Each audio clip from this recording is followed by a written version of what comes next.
You're going to jail, sweetheart, and I'll make sure you never step foot on a commercial aircraft again. The words sliced through the cabin air like broken glass, sharp and unforgiving. Victoria Hartwell's voice carried the kind of cold satisfaction that comes from absolute power. Her manicured fingers adjusting the diamond bracelet on her wrist as she watched the handcuffs click into place around the young woman's delicate hands. The passengers in first class leaned forward in their leather seats, phones already recording, eager to witness what they assumed was justice being served. A thief caught red-handed. Drama at 35,000 feet. Content for their social media feeds. But none of them noticed the black Bentley tearing across the tarmac outside Terminal B at Hartsfield-Jackson Atlanta International Airport, its tires gripping the wet asphalt with urgent precision. None of them saw the way ground crew members stepped aside, their radios crackling with nervous chatter. None of them knew that the man stepping out of that luxury sedan didn't just own stock in Meridian Airlines. He owned the company.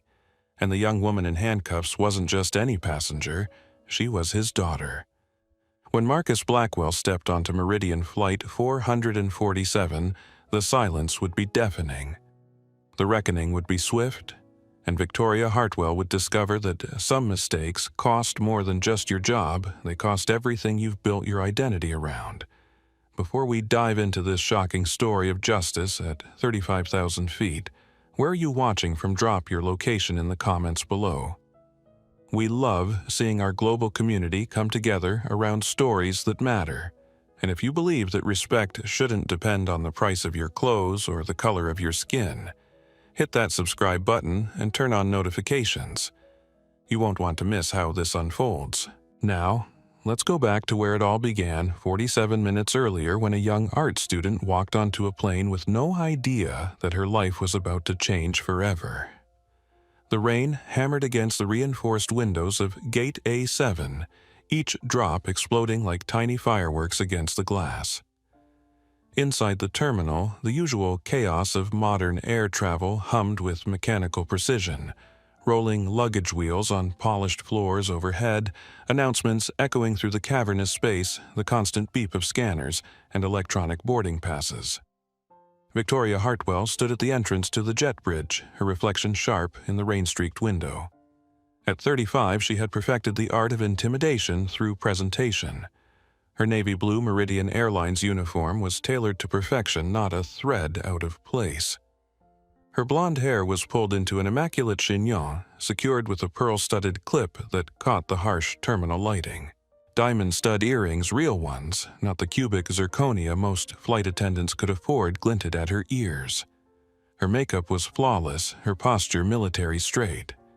She checked her Cartier watch, a gift to herself after her promotion to senior purser 3 years ago. Boarding for Flight 447 to Los Angeles would begin in 12 minutes.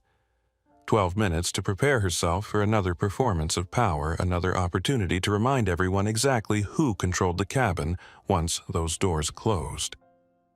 Elena Victoria's voice cut through the ambient noise like a scalpel. The younger flight attendant, a 28-year-old Hispanic woman with kind eyes and nervous energy, hurried over from the boarding counter. "Yes, Miss Hartwell, I want you to watch the passengers carefully today. We've had too many irregularities lately. People thinking they can dress however they want and waltz into first class like they own the place." Victoria's lips curved into what might have been a smile on someone else's face. On her, it looked predatory. Standards exist for a reason, Elena. Our first-class passengers pay premium prices for a premium experience. Part of that experience is knowing they won't be surrounded by undesirable elements. Elena's dark eyes flickered with something that might have been disagreement, but she nodded dutifully. "Of course, Miss Hartwell. Good girl." Victoria's attention shifted to her reflection again, adjusting her name tag so it caught the light just right. Senior Purser Vi Hartwell. 15 years of clawing her way up from economy service to this position of authority. 15 years of taking orders from passengers who looked down on her, who treated her like hired help. Now, finally, she was the one with power. She was the one who decided who belonged and who didn't. The storm outside intensified, lightning illuminating the runways in stark, dramatic flashes. It felt appropriate somehow, like nature itself was setting the stage for what was about to unfold. Victoria smoothed her skirt one final time and walked toward the boarding counter, her heels clicking with military precision against the floor. She had no idea that in less than an hour, her perfectly constructed world would collapse around her like a house of cards in a hurricane. Victoria Hartwell had built her entire identity around control. Growing up in a trailer park in rural Georgia, she had learned early that respect wasn't given, it was taken. Her mother cleaned houses for wealthy families in Atlanta, coming home each night with stories about marble bathrooms bigger than their entire mobile home and closets full of clothes that cost more than they made in a year. Someday, her mother would say, scrubbing Victoria's school uniform in their tiny sink, "You'll have nice things too, but you'll have to fight for them. The world doesn't give anything to people like us." Victoria had taken that lesson to heart. She'd fought her way through community college studying hospitality management while working 3 jobs. She'd endured years of entitled passengers treating her like she was invisible, learning to smile while they complained about everything from the temperature of their drinks to the angle of their seats. She'd watched younger, prettier girls get promoted, while she remained stuck in economy service serving peanuts to people who wouldn't even make eye contact with her. But Victoria was patient. She was strategic. And most importantly, she was ruthless when opportunity presented itself. When senior purser Margaret Reynolds retired unexpectedly after a heart attack, Victoria was ready. She had documentation on every crew member's minor infractions, stellar performance reviews she'd carefully cultivated. And most importantly, she had leverage on Captain James Mitchell that ensured his unwavering support for her promotion.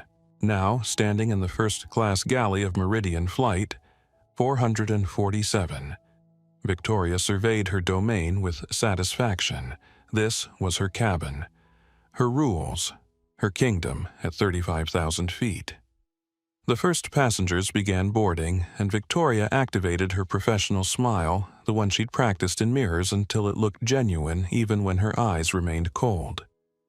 First came the usual suspects, tired businessmen in $1,000 suits, tech executives clutching their MacBooks like security blankets, and the occasional celebrity trying to maintain anonymity behind oversized sunglasses and designer face masks.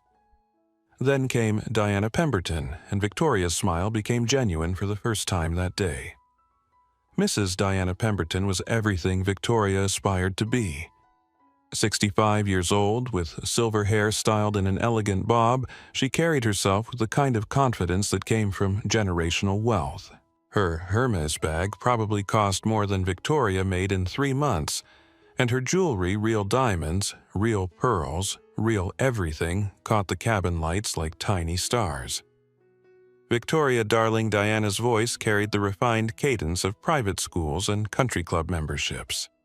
"How lovely to see you again. I specifically requested this flight when I saw you were working. Mrs. Pemberton, what a pleasure." Victoria's voice took on a different quality when speaking to passengers like Diana, softer, more deferential, but still maintaining an air of professional competence. "Your usual seat in 2B is ready, and I've already chilled your preferred champagne." "Wonderful. I do hope we won't have any disruptions today. Last month's flight was quite unpleasant. Some people simply don't understand that certain standards should be maintained."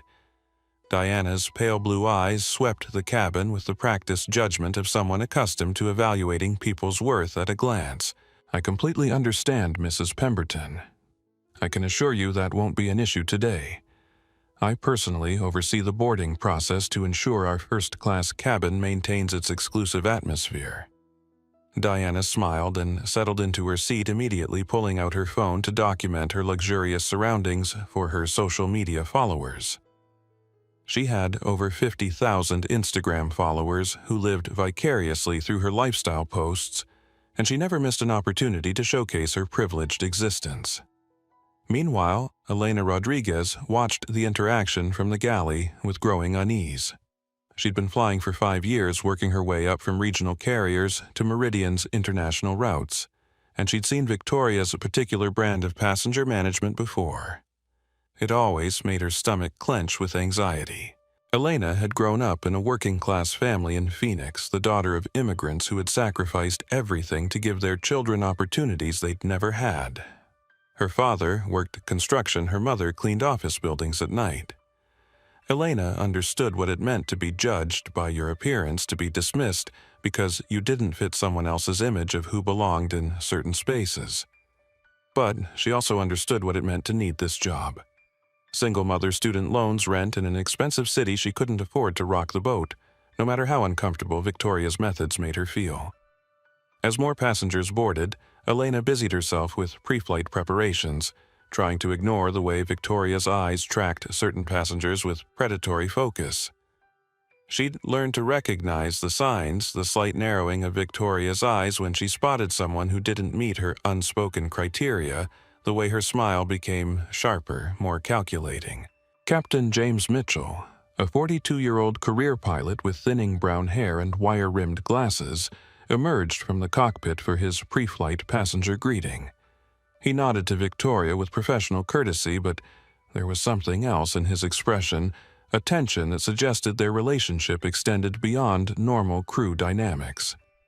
"Everything under control back here?" he asked, his voice carefully neutral. "Always, Captain Mitchell. We should have a smooth boarding process today." Victoria's response carried multiple layers of meaning, and the captain's slight nod suggested he understood perfectly.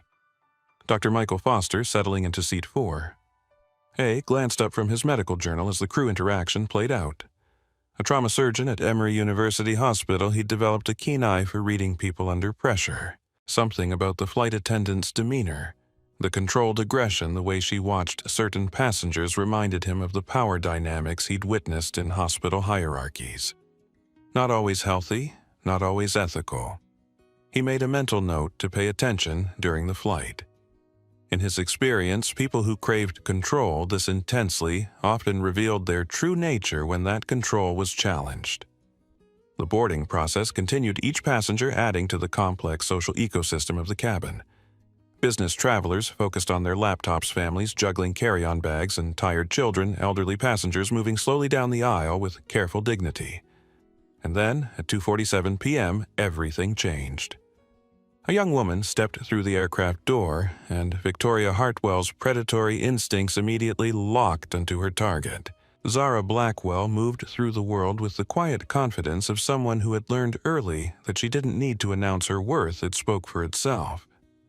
At 22, she possessed an understated elegance that had nothing to do with designer labels and everything to do with self-possession.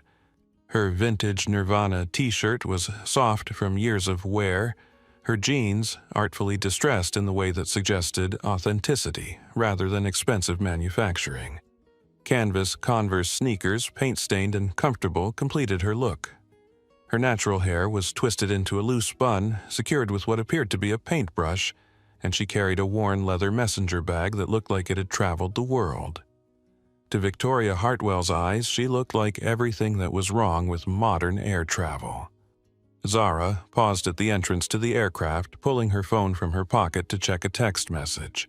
The movement caused her messenger bag to shift, revealing the corner of what appeared to be an art portfolio and several expensive-looking brushes.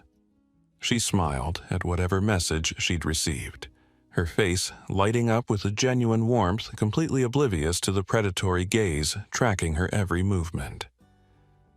She turned left into the first-class cabin. Victoria's perfectly manicured fingers tightened around her tablet. This was exactly the kind of situation she'd been describing to Elena, someone who clearly didn't belong trying to infiltrate the premium cabin, probably a college student with a fake boarding pass, or maybe an economy passenger who'd gotten confused in the boarding process. Either way, it was Victoria's job to maintain order. She stepped directly into the aisle, her body language shifting into what she privately called her enforcement mode. Spine, straight chin, raised expression, professional but unmistakably authoritative. She'd perfected this stance over years of dealing with difficult passengers, and it rarely failed to establish immediate dominance. "Excuse me." Miss Victoria's voice carried clearly through the cabin, pitched just loud enough to ensure other passengers would witness her professional handling of the situation. "I believe you may be turned around. The economy cabin is through the main galley past the business class section. Zara looked up from her phone, amber eyes focusing on Victoria with mild curiosity rather than the immediate deference Victoria expected. She was prettier than Victoria had initially realized, the kind of natural beauty that didn't require enhancement, which somehow made Victoria's irritation sharpen. "I'm sorry." Zara's voice carried a slight southern accent, cultured but warm. The kind of accent that suggested private schools and summer homes, which only increased Victoria's suspicion. Rich kids playing dress-up pretending to be bohemian while their trust funds paid for first-class tickets. The economy section, Victoria repeated, her smile becoming more pronounced. It's easy to get confused when boarding. The first-class cabin is reserved for passengers with premium tickets.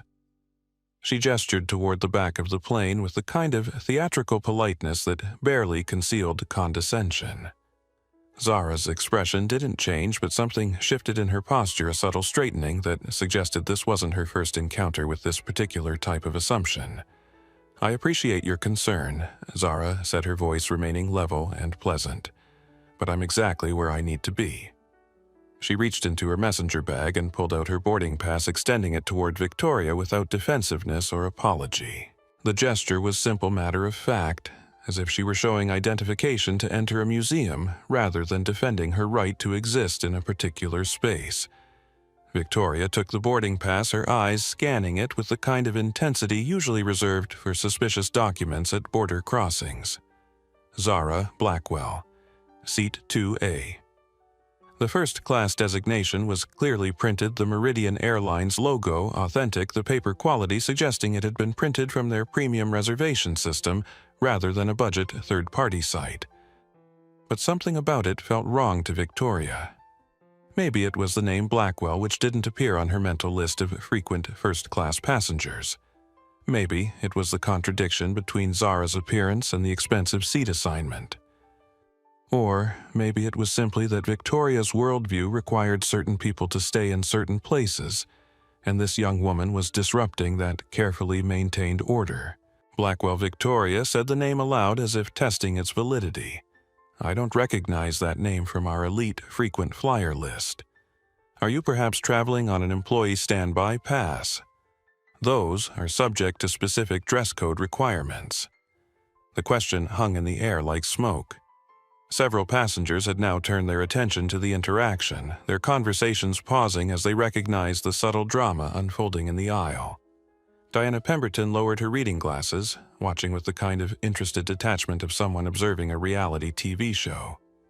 Dr. Foster glanced up from his journal, his trained eye immediately recognizing the power dynamics at play.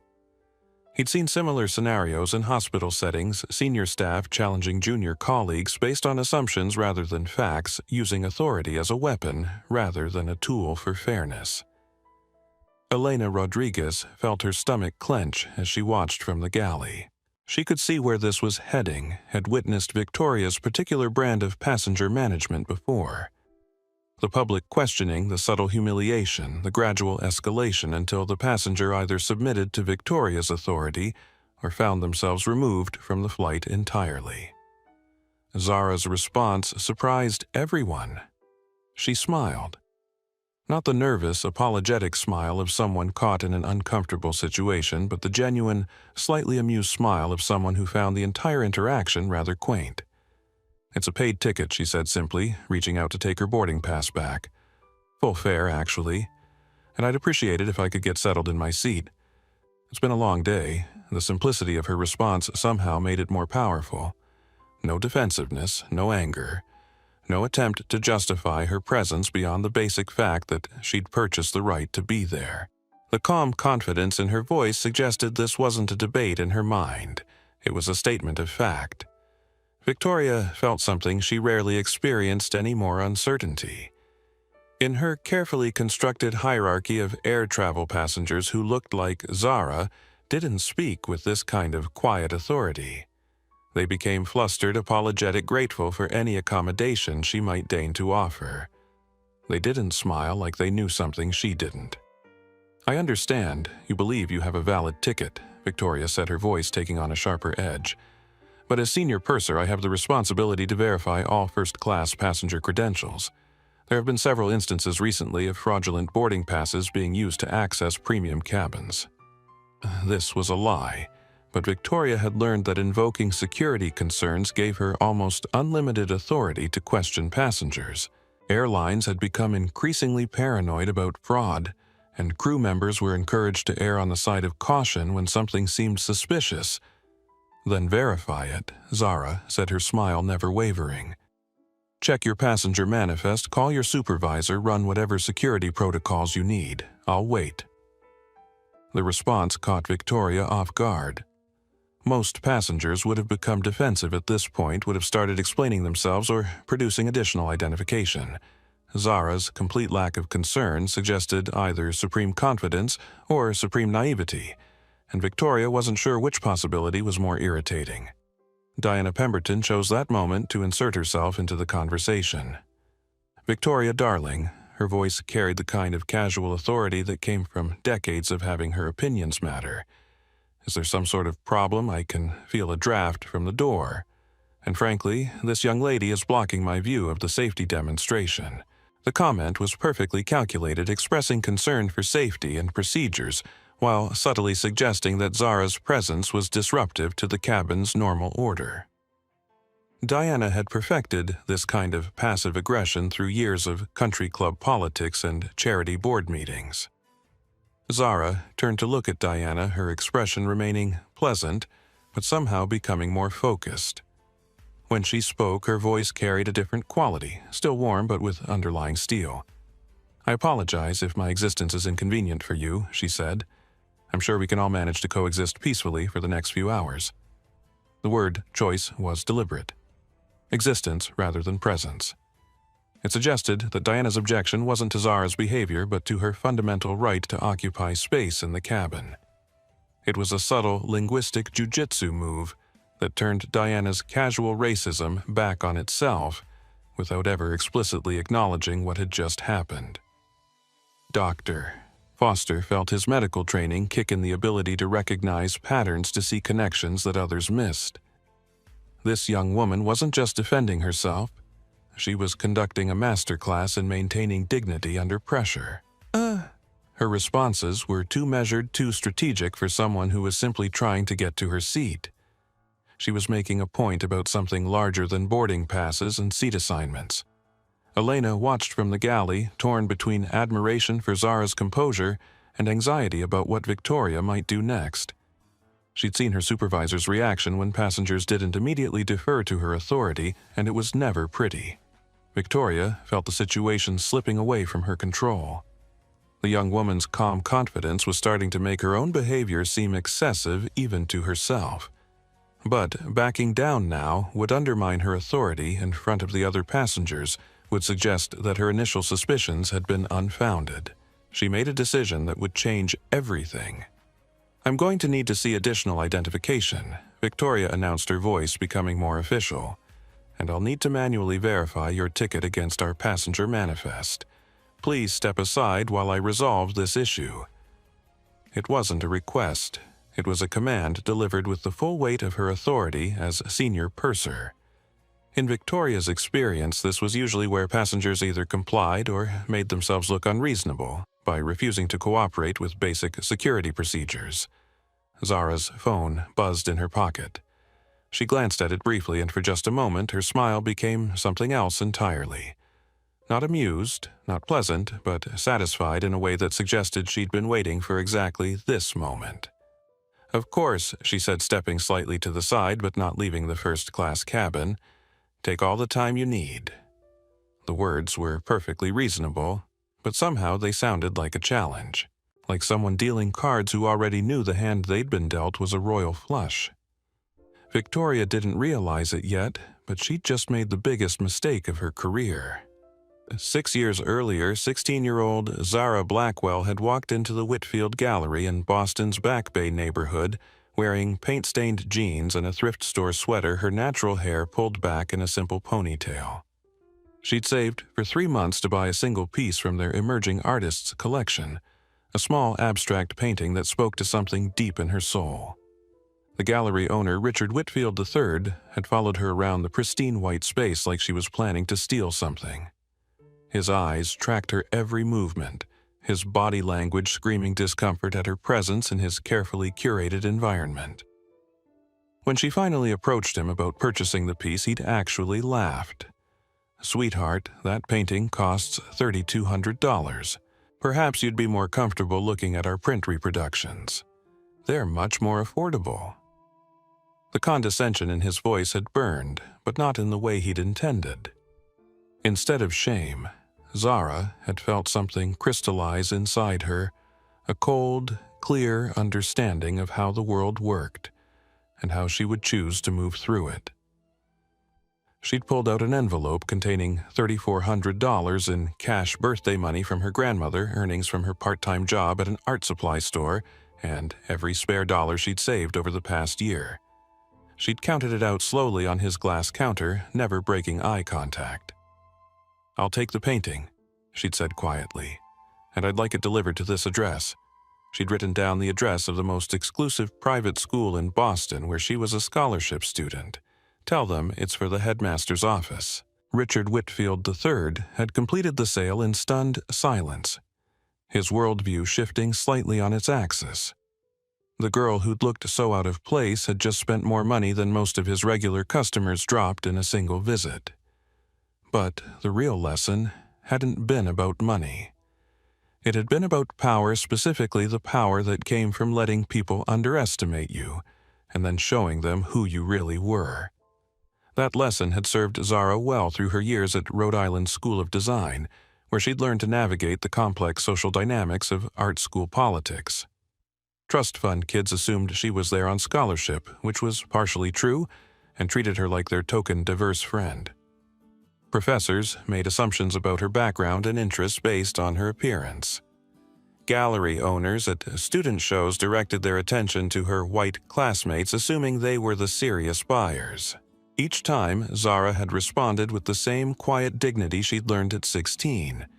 Let them reveal their biases. Let them show their true character. And then, when the moment was right, show them exactly who they were dealing with. Now, standing in the first-class cabin of Meridian Flight 447, she recognized the familiar pattern playing out.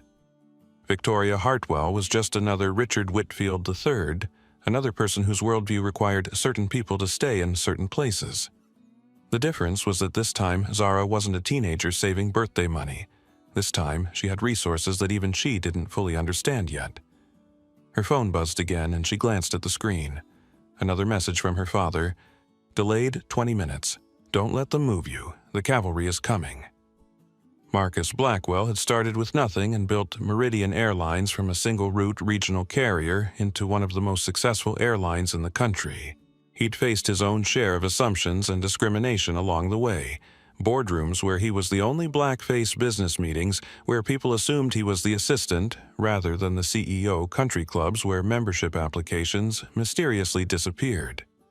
But he'd learned something important about power. The most effective way to wield it was quietly, strategically, and with devastating precision when the moment demanded it. When Zara had called him 20 minutes earlier to report the situation developing on his own airline, his response had been immediate and surgical.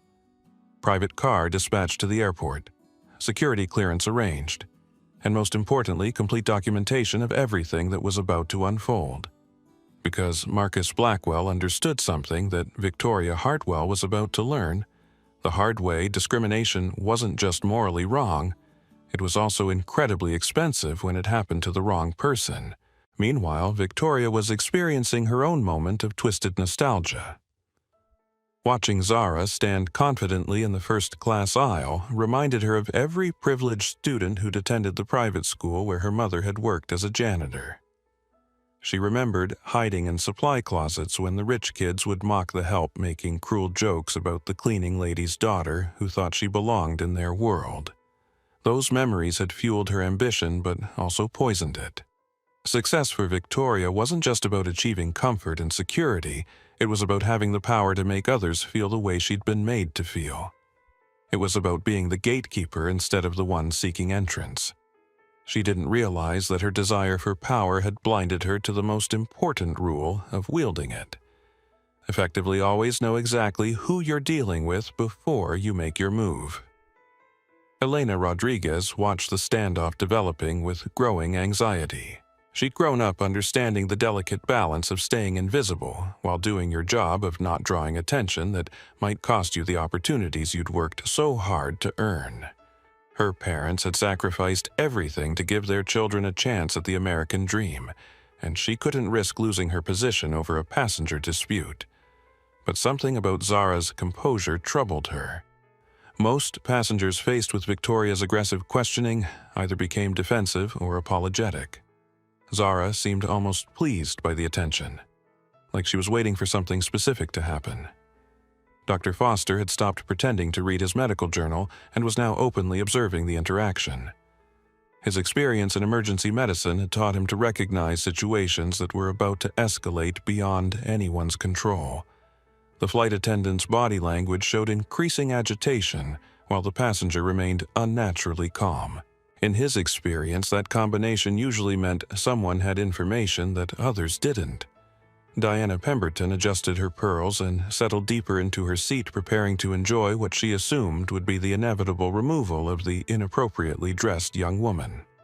She'd witnessed similar scenes before, and always found them satisfying, a confirmation that proper standards still mattered, that there were still consequences for people who didn't know their place. None of them understood that they were witnessing the opening moves of a chess game where only one player knew all the pieces on the board. Zara's phone buzzed once more. This time, her smile became genuinely warm as she read the message, ETA 5 minutes. Dad. She looked up at Victoria, who was still scrutinizing the boarding pass like it might confess to fraud if she stared at it long enough. Finding everything in order, Zara asked pleasantly. The question was innocent enough, but something in her tone made Victoria's jaw clench. There was an undertone of amusement, as if this entire situation was somehow entertaining rather than serious. As if Victoria's authority was a joke rather than a legitimate exercise of professional responsibility. "I'm being thorough," Victoria replied stiffly. "Security is everyone's priority these days." "Absolutely," Zara agreed. "I imagine my father would be very interested to know how seriously Meridian Airlines takes passenger security. He's quite invested in the company's reputation." The comment seemed innocuous, but Victoria felt a small flutter of unease. Something about the way Zara had said invested suggested more than casual concern, but before she could analyze the feeling further, her tablet chimed with an incoming message from the gate agent.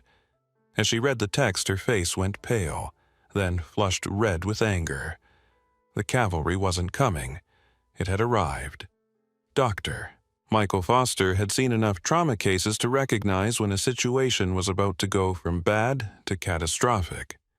The flight attendant's increasing agitation, combined with the passenger's supernatural calm, created a dynamic that reminded him of the moments just before a patient coded, when all the warning signs were there, but most people weren't trained to see them. He discreetly activated his phone's camera, positioning it to capture the interaction without being obvious about recording.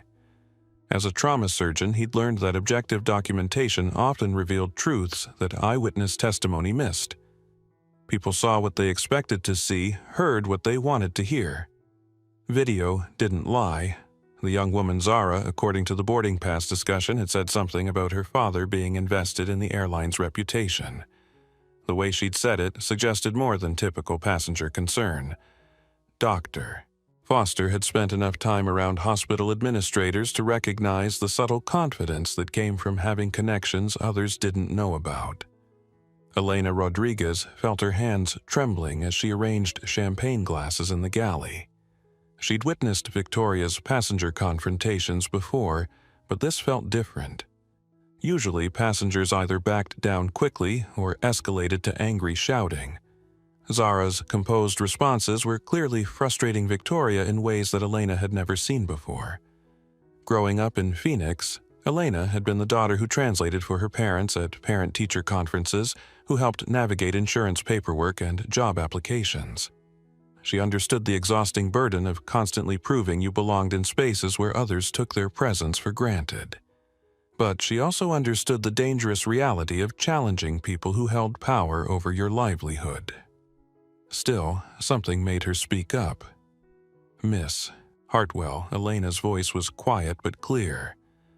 "The passenger manifest shows Miss Blackwell confirmed for seat 2A, paid in full, no restrictions." She held up her tablet, the screen displaying the official record. Victoria's eyes snapped to Elena with laser focus. "Did I ask for your input, Rodriguez?" The use of her last name instead of her first was deliberate, a subtle assertion of hierarchy that made Elena's cheeks burn. But she'd already spoken. Backing down now would only make things worse. "No, ma'am. I just thought you'd want to know the system shows everything in order." "The system can be manipulated," Victoria replied coldly. "That's why we conduct manual verification. Perhaps you'd benefit from additional training on security protocols." The threat was clear. Question Victoria's judgment and face consequences that could affect Elena's career prospects. But Dr. Foster caught Elena's eye and gave her an almost imperceptible nod of support, his phone still recording discreetly. Sarah Williams, the gate agent, had been monitoring the boarding process from her position at the jet bridge entrance. Through her headset, she'd heard the flight crews back and forth about the passenger in 2A, and something about the situation bothered her. She pulled up her computer system and ran Zara Blackwell's reservation details again. What she found made her stomach drop. The ticket wasn't just paid in full, it was purchased through Meridian's executive booking system. The kind of access that required specific authorization codes. The kind of booking that typically meant the passenger had connections to the airline's corporate structure. Sarah had seen these booking codes before, usually for board members, family members, or high-level executive travel. She grabbed her radio to alert the flight crew but paused when she saw a black Bentley approaching the aircraft on the tarmac below. Executive ground transport wasn't unusual at Hartsfield-Jackson, but something about this particular arrival caught her attention. Airport security was clearing a path. Ground crew supervisors were gathering nearby, and the level of activity suggested someone very important was about to board. Diana Pemberton, meanwhile, was thoroughly enjoying what she perceived as entertainment. She'd positioned herself to have a clear view of the confrontation while maintaining plausible deniability about eavesdropping. Her phone was discreetly recording as well, though her intentions were less noble than Dr. Foster's. She planned to share the drama with her social media followers as an example of declining standards in air travel. "I do hope this resolves quickly," she commented loudly enough for nearby passengers to hear. "Some people simply don't understand that first-class service requires maintaining certain standards." The comment was designed to provide social pressure for Zara to accept reassignment to economy, to acknowledge that she didn't belong among Diana's class of passenger. Instead, Zara turned to face Diana directly. "I couldn't agree more about standards." Zara said, her voice pleasant but her eyes sharp, "though I suspect we might define them differently." The response was perfectly polite, but it carried an unmistakable challenge. Diana felt herself flush, unsure whether she'd just been insulted or agreed with. Before she could formulate a response, her attention was drawn to activity outside the aircraft windows. A small convoy of airport vehicles was approaching the plane ground crew trucks, a security escort, and most prominently the black Bentley that seemed to command everyone's attention. Diana pulled out her reading glasses to get a better look, her social media instincts recognizing a potentially significant development. Inside the cabin, the tension was becoming palpable. Other passengers had begun to notice the standoff in the aisle, conversations dying down as people focused on the drama unfolding in first class. A few had their phones out recording what they assumed would be the eventual removal of the inappropriately dressed passenger. Zara checked her phone again and smiled, the first completely genuine expression of pleasure she'd shown since boarding. Whatever message she'd received had clearly been welcome news.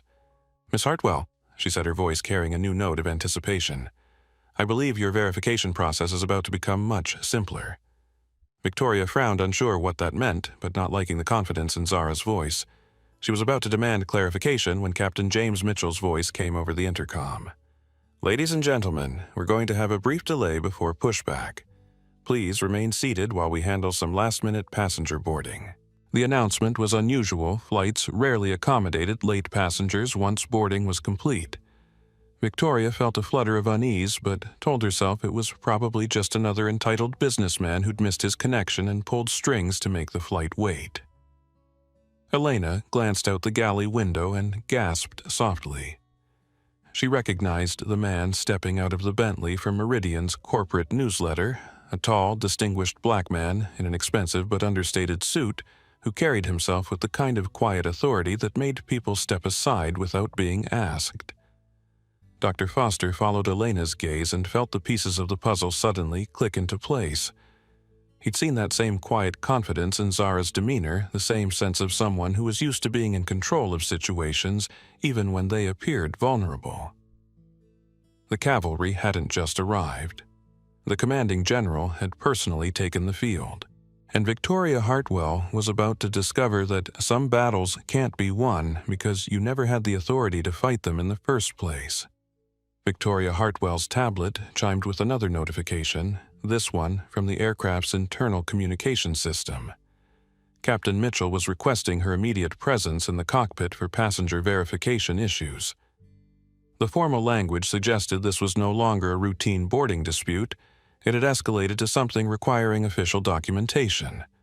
Perfect, Victoria thought. Now she could resolve this situation properly with full backing from the flight crew and clear documentation of the security protocols she'd followed. She'd been in similar situations before, and they always ended the same way. The inappropriately placed passenger was quietly reassigned to their proper seat, order was restored, and her authority was reinforced. "Miss Rodriguez," she said to Elena, her voice carrying the crisp authority of command. "Please escort Miss Blackwell to economy seating while I verify her ticket status with the captain. Use seat 23F. It's a window seat which should be adequate accommodation for any legitimate booking issues." Elena's stomach clenched. She'd seen Victoria use this tactic before, physically relocate the passenger before completing verification, making it harder for them to argue their way back to their original seat. Once someone was settled in economy, flight crew were less likely to disrupt the cabin again by moving them back to first class, regardless of what the verification revealed. "Ma'am," Elena said carefully, "shouldn't we complete the verification before? Did I ask for your opinion on procedures?" Victoria's voice cut through the cabin like a whip crack. "Follow my instructions, or we'll be having a conversation with crew management about your ability to follow direct orders." The threat hung in the air, sharp and unmistakable. Elena's job, her health insurance, her ability to support herself, all of it balanced on Victoria's evaluation of her performance. She looked helplessly at Zara, who gave her a small, understanding nod. "It's all right," Zara said quietly. "Do what you need to do. I understand your position." But instead of moving toward economy, Zara settled more firmly into seat 2A, pulling out her phone with the casual confidence of someone who knew backup was coming.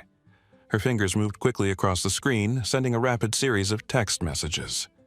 Victoria felt her carefully maintained control begin to slip. "Miss Blackwell, I've asked you to temporarily relocate while we resolve the verification issue. Refusing to comply with crew instructions is a federal offense." "I'm not refusing anything," Zara replied, calmly, not looking up from her phone. "I'm waiting for your verification to be completed as requested. Since this is my assigned seat and I have a valid boarding pass, I see no reason to relocate during your administrative process."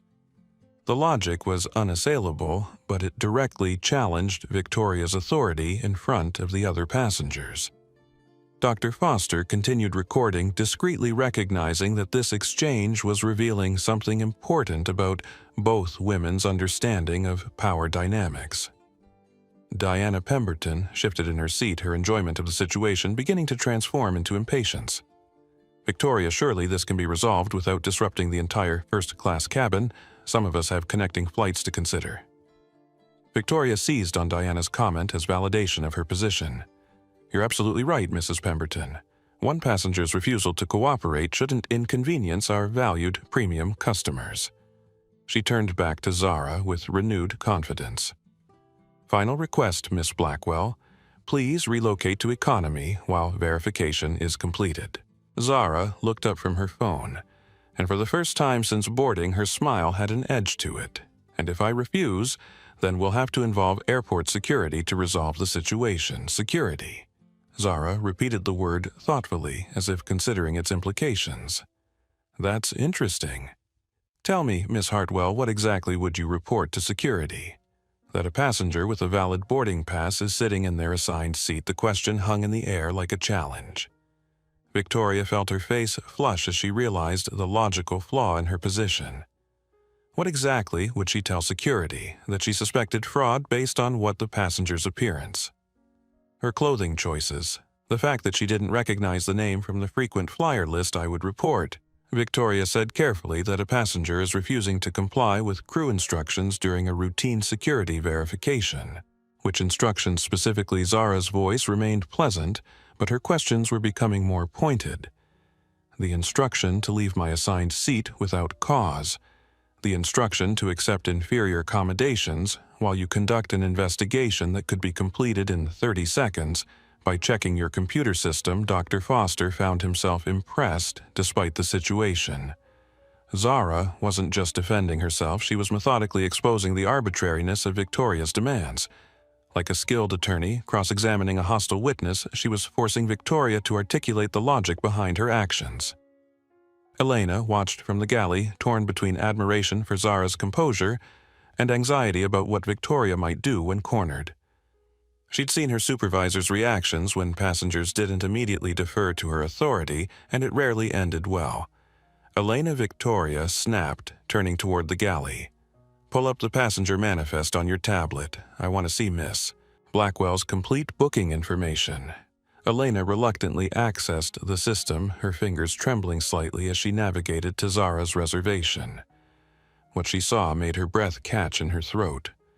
The booking wasn't just confirmed, it was flagged with a VIP designation she'd never seen before. The ticket price was higher than she'd expected, even for first class. And most significantly, the booking reference code began with EB, the prefix reserved for executive board family members. Miss Hartwell, Elena said quietly, hoping to prevent the situation from escalating further. "The passenger information shows," read it aloud. Victoria interrupted, confidence returning. If the booking showed anything irregular, having Elena announce it publicly would justify her suspicions and demonstrate proper security protocols. Elena's eyes flicked between her screen and Zara's calm expression. Passenger name Blackwell Zara. Seat assignment 2A. Booking status confirmed. Ticket price $8,400. Booking reference EB 7749. Special services VIP ground transport priority boarding executive lounge access. The silence that followed Elena's reading was profound. $8,000 was well above the usual first-class fare, suggesting either a last-minute booking or premium service level. The VIP designation was something Victoria had rarely seen, typically reserved for airline executives, major shareholders, or their family members.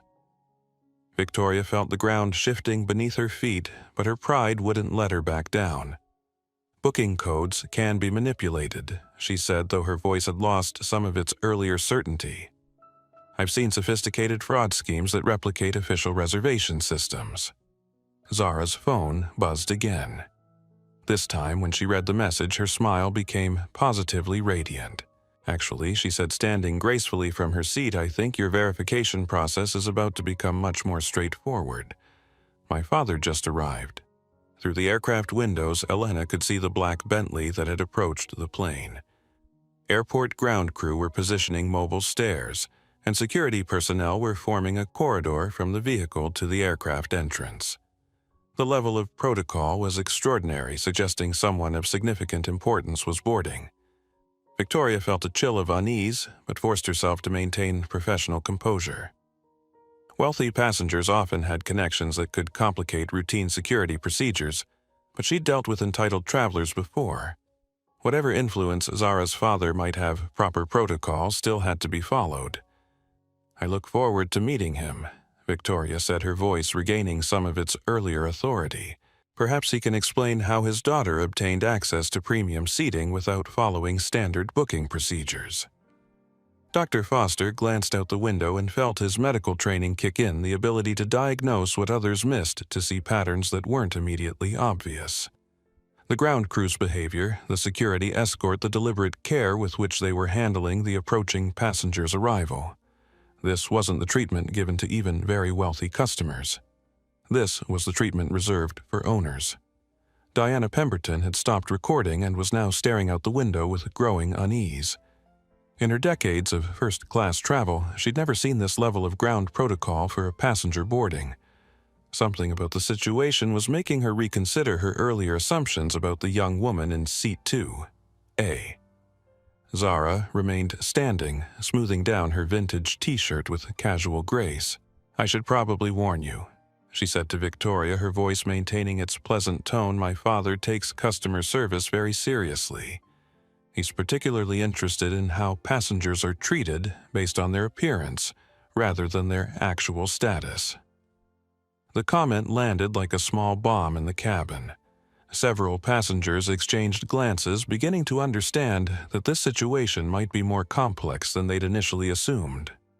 Victoria felt sweat beginning to form along her hairline, despite the cabin's controlled temperature. Something about Zara's confidence, combined with the extraordinary ground protocol happening outside, was triggering alarm bells she couldn't ignore. But backing down now would undermine everything she'd built her professional identity around.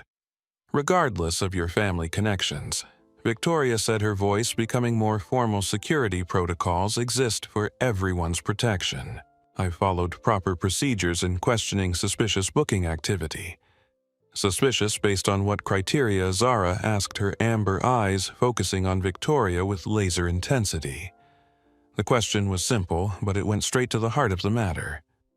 Victoria realized she was about to be forced to articulate exactly why she'd found Zara's presence in first class suspicious, and every honest answer would reveal the bias that had driven her actions from the moment Zara had stepped aboard. As she struggled to formulate a response that wouldn't explicitly reveal her prejudices, the aircraft door opened and Marcus Blackwell stepped inside. The atmosphere in the cabin changed instantly, like the pressure drop that precedes a thunderstorm. Here was a man accustomed to command someone whose presence shifted the gravity of every space he entered. His suit was impeccably tailored but understated. His bearing confident without being aggressive. His eyes taking in the entire scene with the quick assessment of someone used to managing complex situations. When his gaze settled on his daughter's handcuffed wrists, something dangerous flickered in his expression. Victoria was about to discover that some mistakes can't be explained away, no matter how carefully you choose your words. In the moment before Marcus Blackwell's arrival became apparent to the cabin, Victoria Hartwell made a decision that would define the rest of her life. Faced with the growing realization that she might have misjudged the situation rather than backing down gracefully, she doubled down with the desperation of someone who understood that her authority was slipping away. "Mrs. Pemberton," Victoria said, her voice carrying across the first-class cabin with renewed confidence. "I notice your diamond tennis bracelet is missing from your seat. When did you last see it?" Diana Pemberton looked confused, glancing down at her wrist where a different bracelet, sapphires and gold, gleamed in the cabin lighting. "I'm sorry. What tennis bracelet? I'm not wearing." "The one you were admiring earlier," Victoria interrupted smoothly. "The one with the Cartier clasp that you mentioned was a gift from your late husband. I noticed it when you boarded." Dr. Foster felt his blood pressure spike as he watched Victoria's performance. As a trauma surgeon, he'd learned to recognize dangerous pathology when he saw it, and what he was witnessing now was someone manufacturing evidence in real time. His phone continued recording, capturing every word, every gesture, every telltale sign of a fabricated story. Diana, despite her confusion, was socially conditioned to defer to authority figures, especially when they spoke with such certainty. "Oh," she said hesitantly, Well, if you say I had it, then perhaps I misplaced it somewhere." "That's very troubling," Victoria said, her voice taking on the grave tone of someone discovering a serious security breach. Theft on aircraft is a federal crime. We'll need to conduct an immediate search of all passengers and their belongings." Elena Rodriguez watched in horror from the galley as Victoria pulled her own tennis bracelet from her pocket, the one she'd worn to work that morning and removed before the flight as per regulation. With practiced sleight of hand, Victoria approached Zara's messenger bag, which hung from the armrest of seat 2A. "Miss Blackwell Victoria," said her voice carrying the authority of absolute certainty. "I'm going to need to search your bag for the missing jewelry. This is standard protocol for theft investigations." Zara looked up from her phone with mild interest as if watching a particularly engaging magic trick. "Of course," she said. "Though I'm curious why you'd suspect me specifically when there are 30 other passengers in this cabin." The question was perfectly reasonable, but Victoria was committed to her course of action now. Suspicious behavior patterns, she replied, unzipping Zara's bag and beginning to rummage through art supplies, books, and personal items. Passengers exhibiting deceptive booking practices often engage in other criminal activities. Dr. Foster felt sick as he watched Victoria plant the bracelet deep inside Zara's bag beneath a portfolio of artwork and a small makeup case. The motion was swift and practiced, suggesting this wasn't the first time Victoria had used such tactics to resolve challenging passengers. "Here we are," Victoria announced, pulling the bracelet from Zara's bag with theatrical surprise. "Mrs. Pemberton, can you identify this as your missing jewelry?" Diana squinted at the bracelet, her confusion deepening. The piece was beautiful, but wasn't anything she recognized. However, surrounded by official accusations and Victoria's confident presentation of evidence, she found herself nodding uncertainly. Yes, it could be. I mean, if you found it in her bag." Elena's hands trembled as she realized what she was witnessing. Victoria had just planted evidence and coerced a false identification from a confused, elderly passenger. This wasn't passenger management. This was criminal behavior disguised as a security protocol. Zara's reaction surprised everyone. Instead of shock, denial, or anger, she began to laugh. Not hysterical laughter, but genuine amusement, as if Victoria had just told an exceptionally clever joke. "That's very impressive sleight of hand," Zara said, her voice warm with appreciation. "Did you learn that in flight attendant training, or is it a personal hobby?" Victoria's face flushed red. "Are you accusing me of planting evidence? That's a serious allegation to make without proof." "Oh, I'm not making any allegations," Zara replied, settling back into her seat with obvious enjoyment. "I'm just admiring your technique, though you might want to consider that several people have been recording this interaction, and they captured some very interesting camera angles." Dr. Foster held up his phone slightly, making sure Victoria could see that he'd been filming. Other passengers began checking their own devices, realizing they might have captured something significant. Victoria felt panic beginning to claw at her chest, but she was too far committed to her course of action to stop now. "Passengers are not permitted to record during security investigations," she snapped. "All devices must be surrendered immediately." "Actually," came a new voice from the aircraft entrance, "I'd like to see those recordings myself." The entire first-class cabin turned toward the voice. Marcus Blackwell stood in the doorway, his presence immediately dominating the space. He wasn't a large man, but he carried himself with the quiet authority of someone accustomed to having his words carry weight. Behind him, Elena could see airport security personnel and what appeared to be airline executives gathering in the jet bridge. Victoria felt her world beginning to tilt on its axis, but she forced herself to maintain professional composure. "Sir, we're conducting a theft investigation. I'll need to ask you to return to the boarding area until we've completed our security protocols." Marcus stepped fully into the cabin, his eyes taking in the scene with methodical precision. His daughter, looking remarkably composed despite being accused of theft. A flight attendant holding a bracelet with obvious agitation. Other passengers with phones out recording what appeared to be a significant confrontation. "I see," Marcus said, his voice carrying the kind of calm that preceded storms. "And what exactly has been stolen?" Victoria straightened her shoulders, drawing on 15 years of authority in aircraft cabins. "This passenger," she gestured toward Zara, "has been caught with a diamond bracelet belonging to Mrs. Pemberton. We found it in her personal bag during a security search. Marcus looked at Diana Pemberton, who was beginning to appear increasingly uncomfortable with the attention. "Mrs. Pemberton, can you describe this bracelet that was stolen from you?"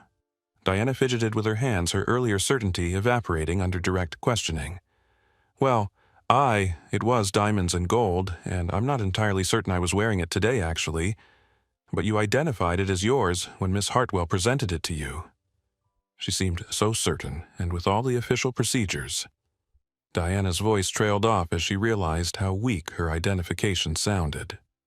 Dr. Foster stepped forward, holding his phone. "Sir, I have video evidence of this entire interaction, including the moment the bracelet was placed in the passenger's bag. Would you like me to transfer it to airline security?" Victoria felt the blood drain from her face. This passenger is attempting to interfere with a federal investigation. Security footage taken without consent is inadmissible as evidence. Marcus smiled for the first time since boarding, but it wasn't a pleasant expression. Actually, Miss Hartwell passengers have every right to document their interactions with airline personnel, especially when those interactions involve accusations of criminal behavior. He turned to Elena, who had been watching the exchange with growing horror. "Miss Rodriguez, isn't it Elena Rodriguez from Phoenix, 5 years with Meridian excellent performance reviews, except for some concerns about following unconventional passenger management directives?" Elena's eyes widened in surprise. How did he know her performance history? "Yes, sir." "Did you witness the search of this passenger's bag?" Elena looked between Marcus and Victoria, understanding that her next words would determine her future with the airline. "Yes, sir. I saw Miss Hartwell approach the bag, and I saw her remove the bracelet from it. But did you see the bracelet go into the bag initially?" Elena took a deep breath, knowing there was no going back from this moment. "No, sir. But I did see Miss Hartwell remove a bracelet from her own pocket just before conducting the search." Victoria felt the floor dropping away beneath her feet. "That's a lie." Elena is obviously confused by the stress of the situation. "Actually," Marcus said, pulling out his own phone, "I think we can clear up any confusion quite easily. Officer Torres, could you join us, please?" A uniformed airport police officer entered the cabin, his expression professional but concerned. Ryan Torres had been working airport security for 8 years, and he'd never been called onto an aircraft for a situation involving this level of management presence. Officer Torres Marcus continued, "We have allegations of theft that need to be investigated. However, before we proceed, I think it's important that you understand who you're dealing with." He reached into his jacket and pulled out a leather credential case, opening it to reveal identification that made Officer Torres's eyes widen with recognition. Marcus Blackwell, CEO and majority shareholder of Meridian Airlines. The young woman being accused of theft is my daughter, Zara Blackwell. The employee making the accusations is Victoria Hartwell, one of our senior flight attendants, who appears to have engaged in evidence tampering to support false charges against a passenger. The revelation hit the cabin like a shockwave. Diana Pemberton's face went white as she realized she'd been manipulated into providing false identification. Other passengers began murmuring, understanding that they'd witnessed something far more serious than a routine theft investigation.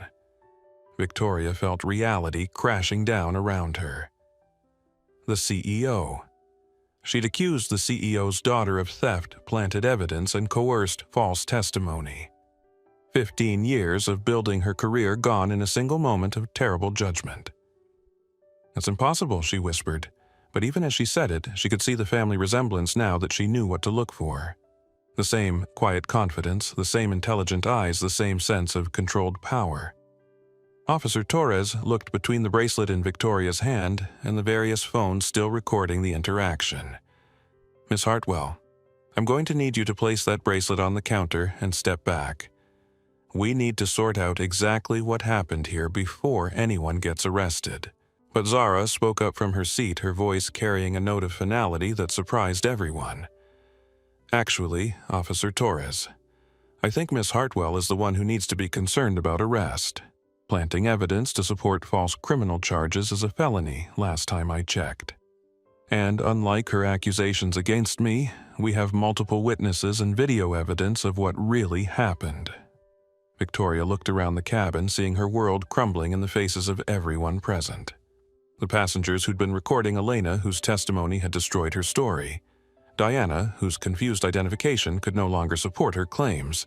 And most terrifyingly, Marcus Blackwell, whose calm expression promised consequences she couldn't even imagine. In her desperation to maintain control, she'd picked a fight with the one family that had the power to destroy not just her career, but her entire life. And they had no intention of showing mercy. Marcus Blackwell had built his airline empire by understanding that true power wasn't about making noise, it was about making the right moves at exactly the right moment. As he stood in the first-class cabin of one of his own aircraft, watching his daughter handle false accusations with the grace he'd taught her, he felt a cold, calculating fury that was far more dangerous than any explosive anger. This wasn't just about discrimination against a passenger. This wasn't even just about the criminal behavior of planting evidence.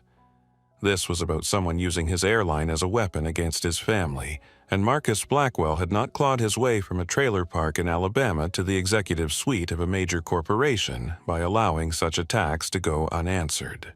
Officer Torres Marcus said, his voice carrying the quiet authority of someone accustomed to being obeyed before we proceed with any arrests. I think it's important that everyone understands the full scope of what's happened here. He moved deeper into the cabin, his presence commanding attention from every passenger. Dr. Foster continued recording, recognizing that he was witnessing something that would likely become corporate legend. Elena Rodriguez stood frozen in the galley, understanding that her honest testimony had probably saved her career, but ended Victoria's. Ms. Hartwell Marcus continued addressing Victoria directly for the first time. According to the testimony we've just heard, you removed a bracelet from your own pocket, planted it in my daughter's belongings, and then accused her of theft. Is that an accurate summary of events? Victoria's mouth opened and closed soundlessly. Every instinct told her to deny the accusations, to maintain her authority, to claim that she was simply following security protocols. But faced with multiple witnesses, video evidence, and the man who literally signed her paychecks, the lies wouldn't come. There were suspicious circumstances. I was following proper security procedures. Which procedures authorize planting evidence? Marcus asked quietly. I've read every training manual, every security protocol, every federal regulation governing airline personnel conduct. Please cite the specific procedure that permits framing passengers for theft. The question hung in the air like a sword. Victoria realized that any answer she gave would either admit to criminal behavior or prove ignorance of the regulations she claimed to be following. Zara watched her father work with professional admiration.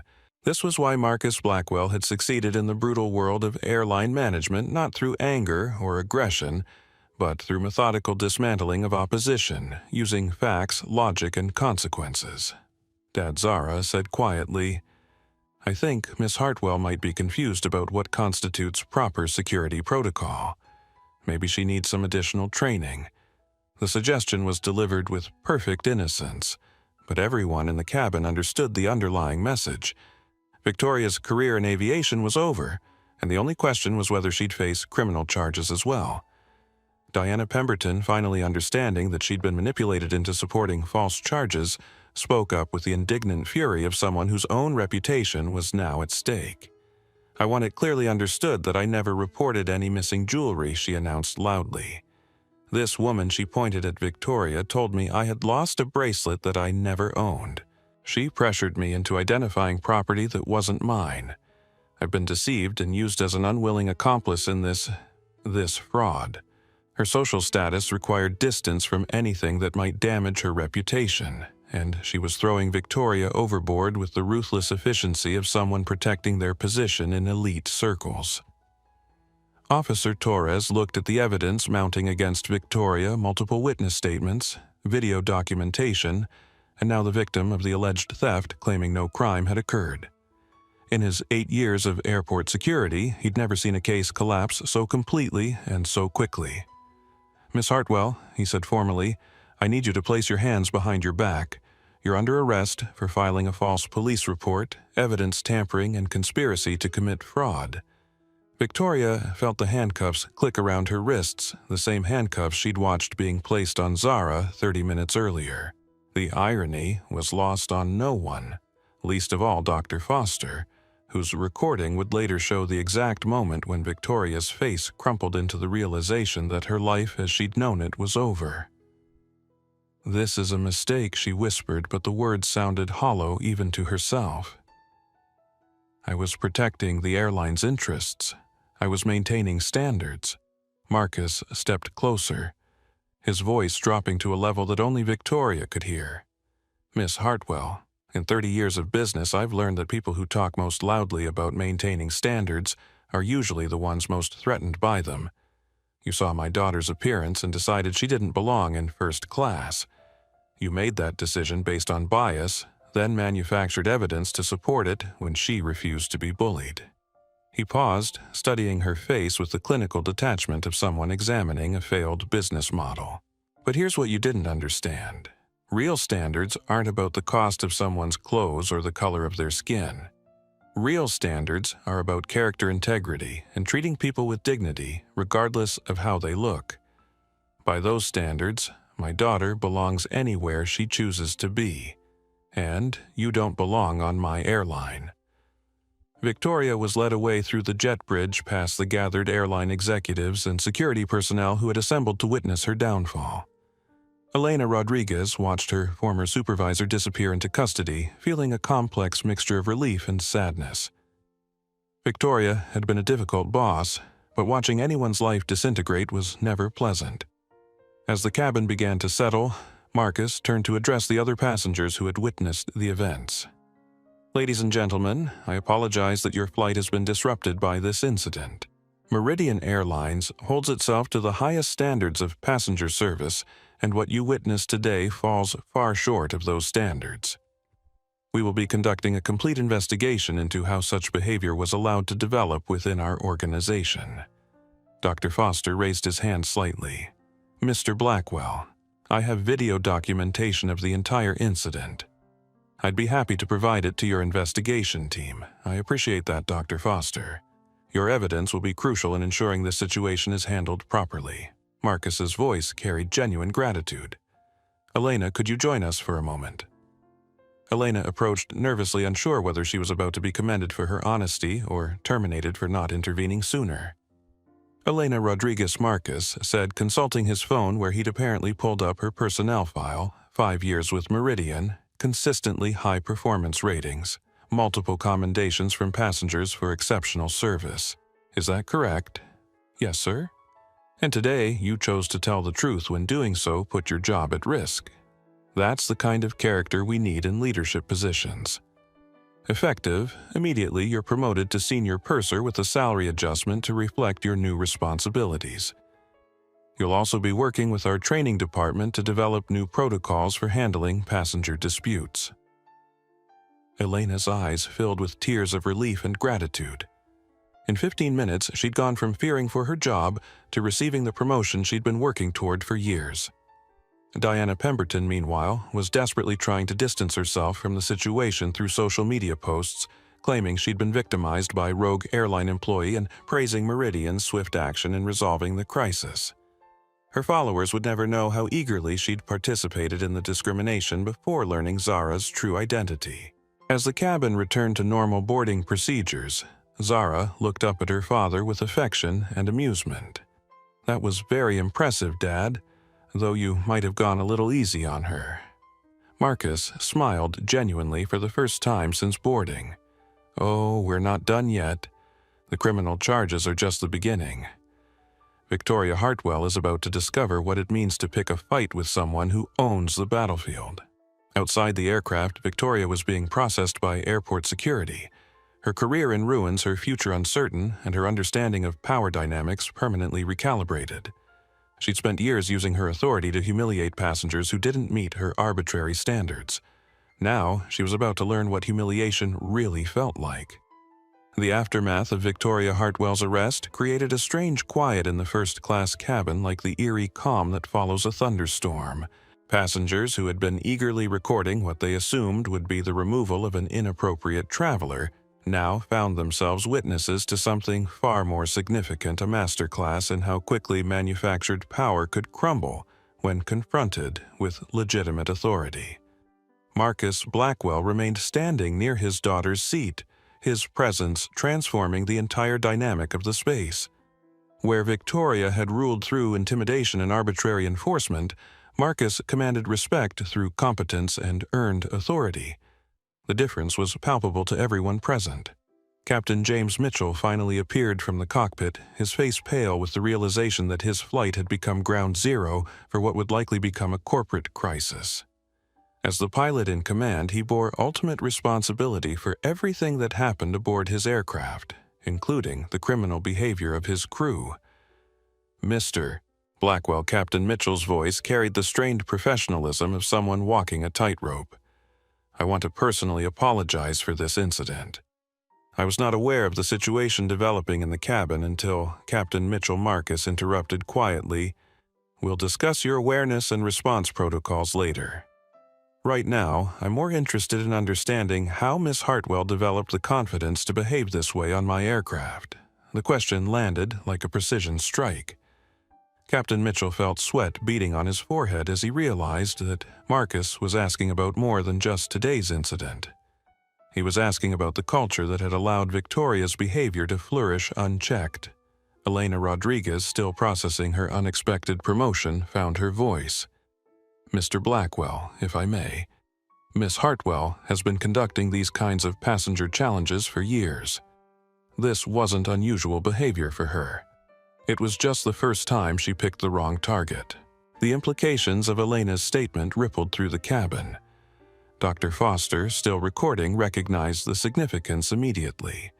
This wasn't an isolated incident of poor judgment. It was evidence of a pattern of discrimination that had been institutionalized within the airline's operations. How many other passengers has she treated this way? Marcus asked, his voice maintaining its calm tone despite the growing storm in his eyes. I don't have exact numbers, Elena replied carefully, but I've witnessed multiple instances where passengers were questioned, relocated, or removed based on Miss Hartwell's assessment of whether they belonged in premium cabins.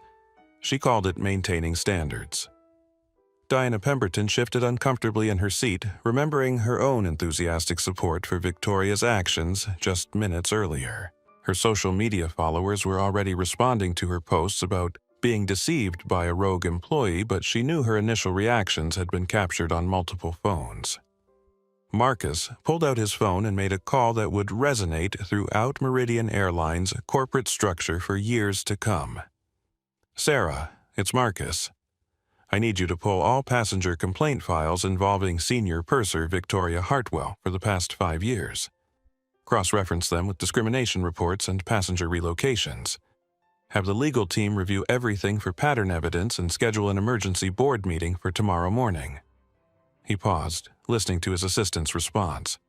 No, cancel my meetings for the rest of the week. This takes priority over everything else. And Sarah, start drafting a company-wide policy review. We're going to examine every aspect of our passenger service protocols. As Marcus ended the call, Zara looked up at him with a mixture of pride and concern. She knew her father well enough to recognize when he'd shifted into what she privately called his rebuild the world mode. The methodical, comprehensive approach he used when confronting challenges that threatened his core values.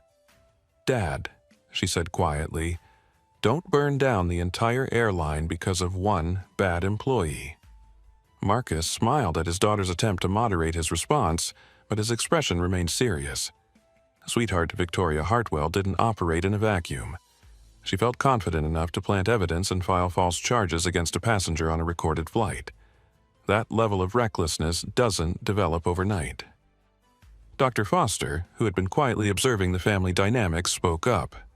Mr. Blackwell, from a medical perspective, what I witnessed suggests someone who felt completely protected from consequences. In my experience, that kind of behavior indicates structural problems, not just individual bad judgment. Marcus nodded appreciatively. Dr. Foster isn't a trauma surgeon at Emory, yes, sir? And I have to say, your daughter handled this situation with remarkable composure. Most people would have been devastated by false accusations and planted evidence. Zara laughed softly. I learned a long time ago that people's assumptions about me say more about them than they do about me. Plus, I knew my dad was on his way. How did you know to call him Elena? Asked curiosity, overcoming her nervousness about speaking directly to the CEO. I didn't call him initially, Zara replied. I texted that I was having an interesting customer service experience on Meridian Flight 447. Dad has alerts set up for any mentions of family members in connection with the airline. Marcus confirmed this with a slight nod. When you own a company that serves millions of passengers annually, you learn that your family's experiences can become public relations crises very quickly. I prefer to address problems before they become scandals. Captain Mitchell, still standing awkwardly near the cockpit door, cleared his throat. Sir, how would you like us to proceed with the flight? We're already significantly delayed. Cancel it, Marcus said without hesitation. I want this aircraft pulled from service for complete documentation and investigation. Transfer all passengers to other flights, full compensation for the inconvenience and upgrades where available. The decision represented hundreds of thousands of dollars in lost revenue and operational costs, but Marcus made it without consulting accountants or scheduling departments. This was personal now, and financial considerations were secondary to ensuring proper documentation of everything that had occurred. What about Miss Rodriguez? Captain Mitchell asked. Should she remain on duty, given her involvement in the incident Elena stays? Marcus replied firmly. She's the only crew member who demonstrated integrity when it mattered. I want her overseeing the passenger transfer process. As airport ground crew began the complex process of rescheduling passengers and preparing alternative aircraft, word of the incident spread throughout Meridian's corporate structure with viral speed. Executive assistants fielded calls from news organizations who had been alerted by passengers posting videos online. The airline's stock price began fluctuating as investors tried to assess the potential impact of the developing scandal. In the corporate communications department, Sarah Williams, no relation to the gate agent, was working with the legal team to craft responses that would minimize damage while acknowledging the seriousness of the situation. They knew they had perhaps hours before the story exploded across social media and traditional news outlets. Diana Pemberton, meanwhile, was discovering that her attempts to distance herself from the incident were being undermined by other passengers who had recorded her enthusiastic support for Victoria's actions. Her hastily crafted social media narrative was falling apart as people began sharing videos that showed her true reactions. Dr. Foster approached Marcus as the cabin began emptying. Mr. Blackwell, I want you to know that I plan to make my video evidence available to investigators, but I won't be sharing it on social media. This situation has enough spectacle without my contribution. I appreciate that, Doctor. Would you be willing to serve as an expert witness if this goes to trial? Absolutely. What I witnessed was a clear abuse of authority, and people need to be held accountable for such behavior. As Zara gathered her belongings, she reflected on how quickly the situation had escalated from routine harassment to criminal charges. She'd experienced discrimination before, but never with such dramatic consequences for the perpetrator. Elena, she called to the newly promoted senior purser, you did the right thing today. That couldn't have been easy. Elena's eyes were still bright with tears of relief and gratitude. Thank you for not letting her get away with it. I've watched her treat people badly for years, always too afraid to speak up because I needed the job. You spoke up when it mattered, Zara replied. That's what counts. As father and daughter prepared to leave the aircraft, Marcus paused to address the few remaining passengers who were waiting for rebooking assistance. Ladies and gentlemen, what happened here today is not representative of Meridian Airlines' values or standards. We will be implementing immediate changes to ensure such incidents never occur again. Your experiences as passengers matter to us, and we will do better. The simple acknowledgement of failure delivered without corporate deflection or legal hedging impressed those who heard it. In an era of manufactured apologies and non-responsibility, Marcus's direct acceptance of accountability stood out. As they walked down the jet bridge, Zara looked at her father with affection and slight concern. "So, what happens to Victoria now?" Marcus's expression was thoughtful but implacable. "She'll face criminal charges for evidence tampering and filing false reports. Her employment with Meridian is terminated immediately and she'll be placed on the federal no-fly list. Beyond that, her future is in the hands of the justice system. That seems like enough consequences for one day. For her, perhaps. But Zara, this wasn't just about one bad employee. This was about a system that allowed her to feel safe targeting passengers based on their appearance. That's a bigger problem, and it requires bigger solutions." As they reached the terminal, Marcus was already planning the comprehensive reforms that would reshape Meridian Airlines' passenger service protocols. Victoria Hartwell had intended to humiliate one passenger who didn't meet her arbitrary standards. Instead, she'd triggered a revolution that would change how the entire airline industry thought about discrimination, customer service, and accountability. The Fulton County District Attorney's Office had seen its share of high-profile cases, but the Victoria Hartwell prosecution was generating unusual attention from both media outlets and civil rights organizations. What had started as an airline incident was evolving into a test case for how institutions respond to internal discrimination. Assistant District Attorney Jennifer Martinez had been assigned to prosecute the case, and as she reviewed the evidence, she realized she had something rare in criminal law: multiple witnesses, video documentation, and a defendant who had essentially confessed through her actions. Victoria's attempt to manufacture evidence had been so brazen, so thoroughly documented, that building a case was less about proving guilt than about ensuring appropriate consequences. The defendant's behavior demonstrates a pattern of using her position to target passengers based on racial and socioeconomic profiling, Martinez explained to her supervisor. This wasn't a moment of poor judgment. It was calculated criminal behavior designed to support widespread discrimination. Meanwhile, Victoria sat in her attorney's office, still struggling to understand how her world had collapsed so completely. David Brennan, a public defender with 20 years of experience, was trying to prepare her for the reality of her situation.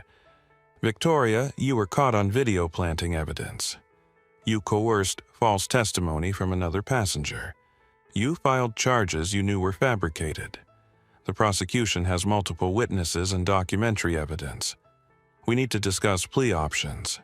But I was following procedures." Victoria insisted, her voice carrying the desperation of someone whose entire self-image was crumbling. "I was protecting the airline standards. Passengers like that don't belong in first class."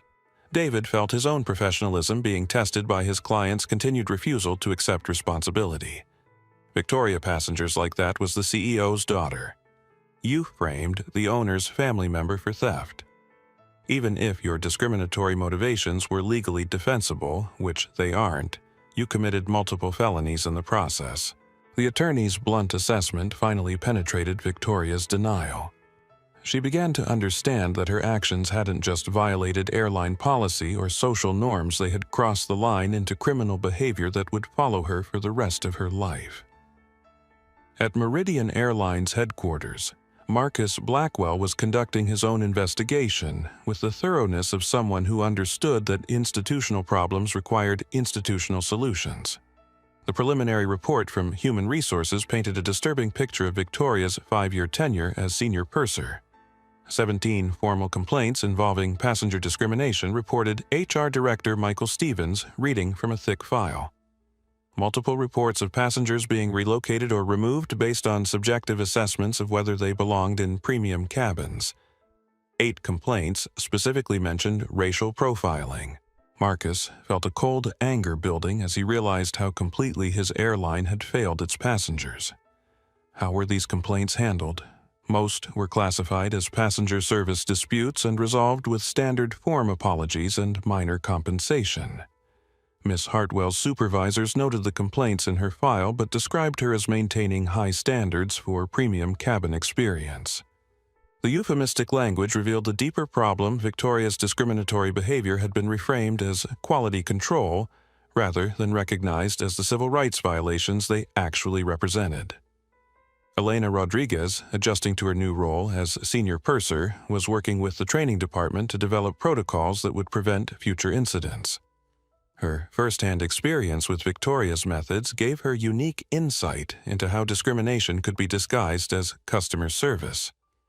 The key Elena explained to the training team is that she never used explicitly racist language. She talked about maintaining standards and appropriate passenger behavior, but everyone understood what she really meant. This coded language had allowed Victoria's superiors to avoid confronting the discriminatory nature of her actions, while still benefiting from her enforcement of unwritten racial hierarchies in premium cabins. Dr. Foster had provided his video evidence to both the criminal prosecution and Meridian's internal investigation. As a trauma surgeon, he was accustomed to documenting events that would later be scrutinized in legal proceedings, and his footage provided a frame-by-frame account of Victoria's evidence tampering. What struck me most, Dr. Foster told investigators, was how practiced she seemed. The way she maneuvered the bracelet, the confident tone when she discovered it. This felt rehearsed, like she'd done something similar before. His medical training had taught him to recognize patterns, and Victoria's behavior suggested someone who had refined her techniques through repetition. 3 weeks after the incident, Victoria's preliminary hearing attracted significant media attention. Civil rights organizations sent observers, airline industry publications covered the proceedings, and social media buzzed with commentary about discrimination in commercial aviation. Zara attended the hearing not out of vindictiveness, but from a sense that her presence was important for other passengers who had been targeted, but lacked the resources to fight back. "I want people to see that there are consequences for this behavior," she told the reporter who asked why she was attending. "For too long, passengers have been told to accept mistreatment as part of air travel. That needs to change." Victoria's appearance shocked those who had known her during her years with Meridian. The confident, controlling woman who had ruled first-class cabins with iron authority had been replaced by someone who looked diminished, uncertain, and profoundly lost. When called to enter her plea, Victoria stood on trembling legs and spoke in a voice barely above a whisper, "Guilty, Your Honor." The guilty plea triggered a wave of relief among Meridian's legal team, who had feared a prolonged trial that would keep the airline's discrimination problems in the headlines for months. But Marcus had already committed to comprehensive reforms, regardless of the legal proceedings. This case exposed failures in our training, supervision, and complaint resolution processes, Marcus announced at a press conference following Victoria's plea. "We're implementing changes that will ensure no passenger ever experiences what my daughter endured." The reforms Marcus announced were sweeping and industry-leading. Mandatory bias training for all customer-facing employees, real-time reporting structures for discrimination complaints, independent oversight of passenger service disputes, and most significantly, personal liability for employees who engaged in discriminatory behavior. "We're making it clear that Meridian Airlines employees who violate passengers' civil rights will face immediate termination and potential criminal prosecution," Marcus stated. "This isn't just about policy, it's about accountability." Victoria's sentencing hearing, held 6 weeks after her plea, became a forum for her victims to finally have their voices heard. Maria Santos, the mother who had been forced off a flight for breastfeeding her infant, testified about the trauma of being stranded in an airport with a hungry baby. "She made me feel like I was doing something wrong by feeding my child," Maria told the court through tears. "She made me feel like I didn't deserve to be treated with basic human dignity." Other passengers came forward with similar stories. Elderly Hispanic passengers questioned about their ticket legitimacy. Black business travelers subjected to additional security checks. Young people of color assumed to be using fraudulent boarding passes. The pattern that emerged painted a picture of someone who had weaponized her authority to enforce racial hierarchies in commercial aviation. Victoria's standards had consistently required certain passengers to prove their worthiness for services they had legitimately purchased. Judge Sarah Morrison listened to victim testimony for 3 hours before addressing Victoria directly. Miss Hartwell, you abused a position of trust to target vulnerable passengers based on their race and appearance. You used your authority not to serve customers but to humiliate them. When challenged, you committed serious crimes to avoid accountability for your discriminatory behavior. The judge paused, studying Victoria's tear-streaked face. This court sentences you to 4 years in state prison followed by 3 years of probation. You will pay full restitution to all identified victims, and you are permanently banned from employment in commercial aviation. Furthermore, you are placed on the federal no-fly list for life. As Victoria was led away in handcuffs for the second and final time, she looked back toward the gallery, where Zara sat with quiet dignity. There was no triumph in Zara's expression, no satisfaction at watching her tormentor receive consequences. Instead, there was something that looked almost like pity. Victoria had destroyed her own life in pursuit of power over people she considered beneath her. The irony was complete. In trying to put Zara in her place, she had lost her own place in the world entirely. Justice had been served, but as Zara would later reflect, the most important victory wasn't Victoria's punishment. It was the changes that would protect future passengers from experiencing the same discrimination. 6 months after Victoria Hartwell's conviction, Meridian Airlines unveiled the most comprehensive anti-discrimination program in commercial aviation history. Marcus Blackwell had invested over $50 million in reforms that touched every aspect of passenger service from initial training through ongoing oversight and accountability measures. The centerpiece of the transformation was the Zara Protocol, named not for his daughter specifically, but for the principle that every passenger deserved to be treated with dignity regardless of their appearance, age, race, or perceived socioeconomic status. The protocol established clear guidelines for passenger interaction that eliminated the subjective judgments that had allowed discrimination to flourish. The old system relied on individual crew members' interpretations of appropriate passenger behavior, explained Dr. Amelia Washington, who had been retained as Meridian's Director of Equity and Inclusion. The Zara Protocol removes subjectivity by creating specific measurable standards for passenger service that focus on behavior rather than appearance. Elena Rodriguez, now serving as Senior Manager of Passenger Experience, worked directly with Dr. Washington to develop training programs that addressed both conscious and unconscious bias in passenger interactions. Her unique perspective as both a victim of workplace discrimination and a witness to institutional failure made her an invaluable advocate for meaningful reform. "We're not just telling employees not to discriminate," Elena explained to a group of airline industry executives who had come to study Meridian's reforms. "We're giving them tools to recognize their own biases protocols for handling challenging situations fairly and support structures that reward inclusive behavior rather than punishing it." The training program Elena and Dr. Washington developed was unlike anything previously implemented in commercial aviation. Rather than brief workshops or online modules, Meridian employees underwent intensive, ongoing education that included role-playing exercises, bias recognition, training conflict de-escalation techniques, and cultural competency development. More importantly, the training was backed by accountability measures that made discrimination professionally and financially costly for employees. Any crew member found to have engaged in discriminatory behavior faced immediate termination, personal liability for damages, and permanent employment bans throughout the industry. "We're making it clear that discrimination isn't just morally wrong. It's economically stupid," Marcus explained to the Wall Street Journal in an interview about Meridian's reforms. Passengers of color represent billions of dollars in annual travel spending. Any airline that alienates those customers through discriminatory treatment is essentially giving away market share to competitors. The financial argument for inclusion resonated throughout the industry. Other airlines began quietly implementing their own anti-discrimination measures, recognizing that passenger loyalty increasingly depended on respectful treatment, regardless of demographic characteristics. Meridian's passenger reporting apparatus represented another innovation that other carriers studied and eventually adopted.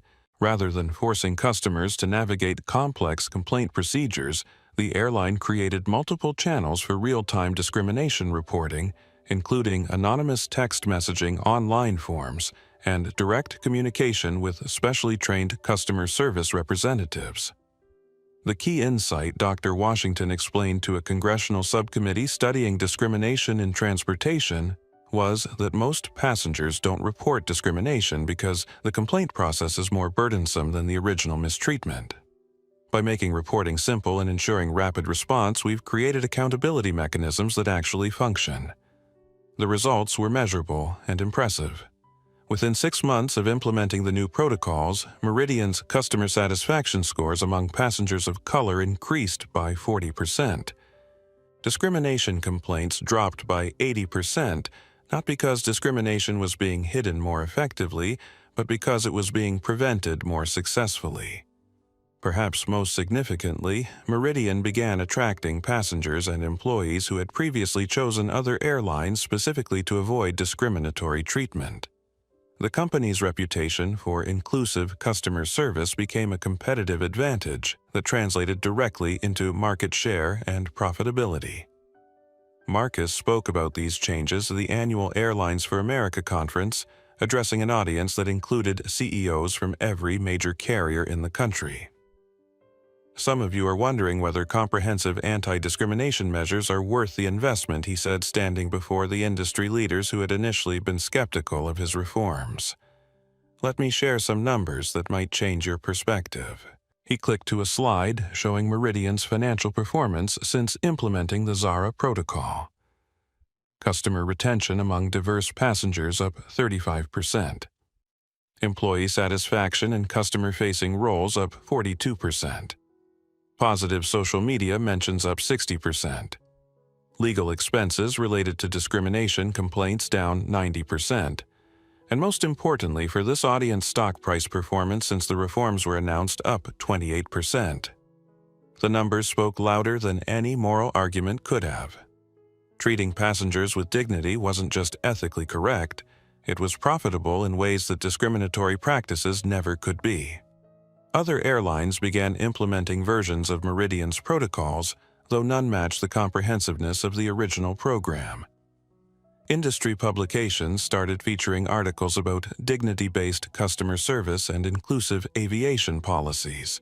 Flight attendant training programs began emphasizing bias recognition and cultural competency alongside traditional safety procedures. The transformation wasn't limited to Meridian's internal policies. Marcus used his position as a prominent airline CEO to advocate for industry-wide changes in passenger rights protections, federal oversight of discrimination complaints, and regulatory requirements for bias training in commercial aviation. Individual airlines can implement excellent policies, he testified before a Senate subcommittee on transportation, but true change requires industry-wide standards that make discrimination uneconomical and legally risky for any carrier. His advocacy helped prompt Department of Transportation investigations into discriminatory practices across the industry, leading to new federal guidelines that essentially required all airlines to adopt measures similar to Meridian's ZARA protocol. ZARA herself became an unexpected advocate for passenger rights reform, speaking at conferences and contributing to policy discussions about discrimination in service industries. Her experience on Flight 447 had given her unique insight into how institutional bias affected individual passengers, and her platform as the CEO's daughter amplified her message in ways that might not have been possible otherwise. "What happened to me was terrible," she told an audience at the National Association for the Advancement of Colored People's annual conference, "but I had resources and connections that most passengers don't have." The real test of these reforms is whether they protect vulnerable travelers who can't call the CEO when they're mistreated. Early indicators suggested that the reforms were indeed protecting passengers who lacked ZARA's advantages.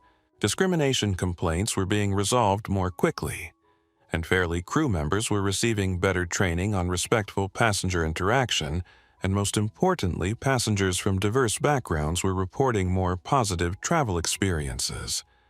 The transformation of Meridian Airlines demonstrated that comprehensive institutional change was possible when leadership committed resources and attention to addressing discrimination as a business problem rather than just a public relations challenge. Victoria Hartwell's attempt to humiliate one passenger had inadvertently triggered reforms that would protect millions of travelers for years to come. Her abuse of authority had been thoroughly documented, prosecuted, and punished, but more importantly, it had been prevented from recurring through changes that addressed the root causes, rather than just the consequences of institutional discrimination.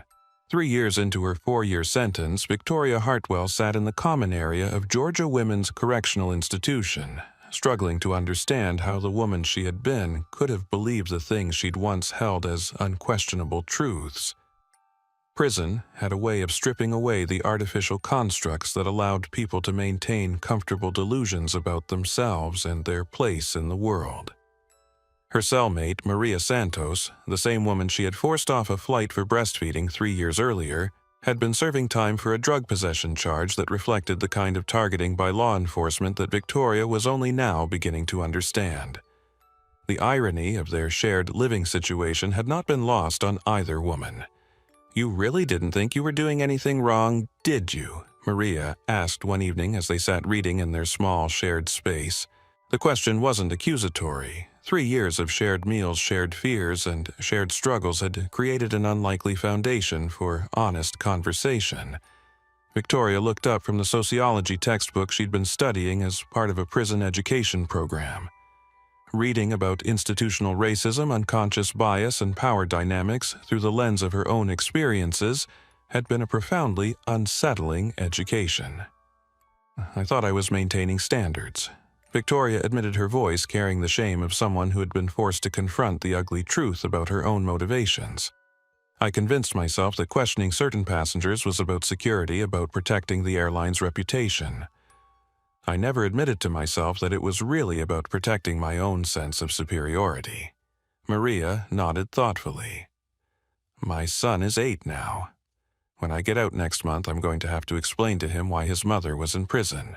I've been thinking about how to help him understand that good people can do terrible things when they let fear and prejudice guide their decisions." The comment stung because Victoria recognized herself in it. She had never thought of herself as a bad person, even as she routinely humiliated passengers based on their race and appearance. She had constructed elaborate justifications that allowed her to maintain her self-image as a professional, simply doing her job well. Dr. Patricia Monroe, the prison psychologist who ran therapy groups for inmates dealing with issues of prejudice and institutional bias, had helped Victoria begin the difficult process of understanding how her own trauma had been weaponized against others. Growing up poor and being looked down upon doesn't excuse discriminating against others, Dr. Monroe had explained during one of their sessions. But understanding how your own experiences with classism and social rejection shaped your worldview can help you recognize why you felt the need to exclude others once you gained power. Victoria had resisted this analysis, initially clinging to the belief that her actions had been motivated by professional responsibility rather than personal psychology. But 3 years of intensive therapy, combined with the daily reality of being the powerless one in an institutional hierarchy, had gradually broken down her defensive narrative. She began to understand that her obsession with maintaining standards had been a way of ensuring that she would never again be the person being excluded, the person being looked down upon, the person being told she didn't belong. By becoming the gatekeeper, she had tried to guarantee her own permanent inclusion in spaces that had once rejected her. But the cost of that psychological safety had been the dignity and humanity of passengers who deserved better treatment than she had received as a child. Her attempt to escape her own experiences of discrimination had led her to perpetuate even worse discrimination against others. The education program Victoria participated in included courses on civil rights, history, conflict resolution, and what prison administrators called community reintegration planning. The latter was designed to help inmates develop skills and perspectives that would reduce recidivism and help them contribute positively to society after release. Victoria found herself drawn particularly to courses on restorative justice approaches to addressing harm that focused on healing for victims and accountability for offenders rather than simple punishment. The concepts challenged everything she had believed about justice, responsibility, and redemption. Traditional punishment assumes that making someone suffer will prevent future wrongdoing, explained Professor James Liu, who taught the restorative justice course. But research shows that people change their behavior when they understand the real impact of their actions and develop empathy for those they've harmed. For Victoria, this meant confronting not just the legal consequences of her actions, but the human cost of her discrimination. She began writing letters to her victims, not seeking forgiveness, but acknowledging the pain she had caused and taking full responsibility for her choices. Most of the letters went unanswered, which Victoria understood and accepted. Some victims responded with anger, which she also accepted as appropriate and deserved. But a few, like Maria, engaged in correspondence that helped both women process their experiences and find paths toward healing. "I don't forgive you for what you did to me," Maria wrote in one of her letters, "but I appreciate that you're finally taking responsibility for it. Maybe that's enough for now." Victoria's release date approached with a mixture of anticipation and terror. She had no job prospects. Her conviction and placement on the no-fly list had effectively banned her from the airline industry, and few employers were willing to hire someone with her criminal history. She had lost her home, her savings, and most of her relationships. But she had gained something she hadn't possessed when she'd entered prison: a clear understanding of how her own pain had been transformed into a weapon against others, and a commitment to ensuring that such transformation never happened again. Dr. Monroe had helped Victoria develop a reintegration plan that included community service work with civil rights organizations, continued therapy to address the underlying issues that had driven her discriminatory behavior, and advocacy work with other service industry employees to prevent the kind of institutional bias that had flourished under her authority. Redemption, Dr. Monroe explained during their final session before Victoria's release, isn't about erasing the harm you've caused. It's about dedicating your life to ensuring that such harm doesn't happen again. Victoria left prison with that understanding, carrying both the weight of her victim's pain and the possibility of using her experience to prevent future discrimination. Her story was no longer about the abuse of power, but about the long, difficult work of accountability and change. The Meridian Contemporary Art Gallery in downtown Atlanta had become one of the South's most prestigious venues for emerging artists, and tonight it was hosting Zara Blackwell's first major solo exhibition. Turbulence, power, dignity, and transformation filled 3 floors of the converted warehouse space with mixed media installations that explored themes of institutional bias, personal resilience, and social justice. At 27, Zara had evolved from an art student facing discrimination on an airplane into one of the most compelling voices in contemporary social justice art. Her work had been featured in museums across the country, but tonight's exhibition held special significance. It was being hosted by the gallery her father had founded as part of Meridian Airlines' Community Investment Initiative. The centerpiece of the exhibition was a massive installation titled Seat 2A, a recreation of an airplane cabin interior where visitors could experience interactive audio stories from passengers who had faced discrimination during air travel. The seat assignments corresponded to different demographic experiences, allowing visitors to literally sit where others had sat and hear their stories through high-quality headphones. Marcus Blackwell moved through the gallery with quiet pride, watching art collectors, critics, and community members engage with his daughter's work.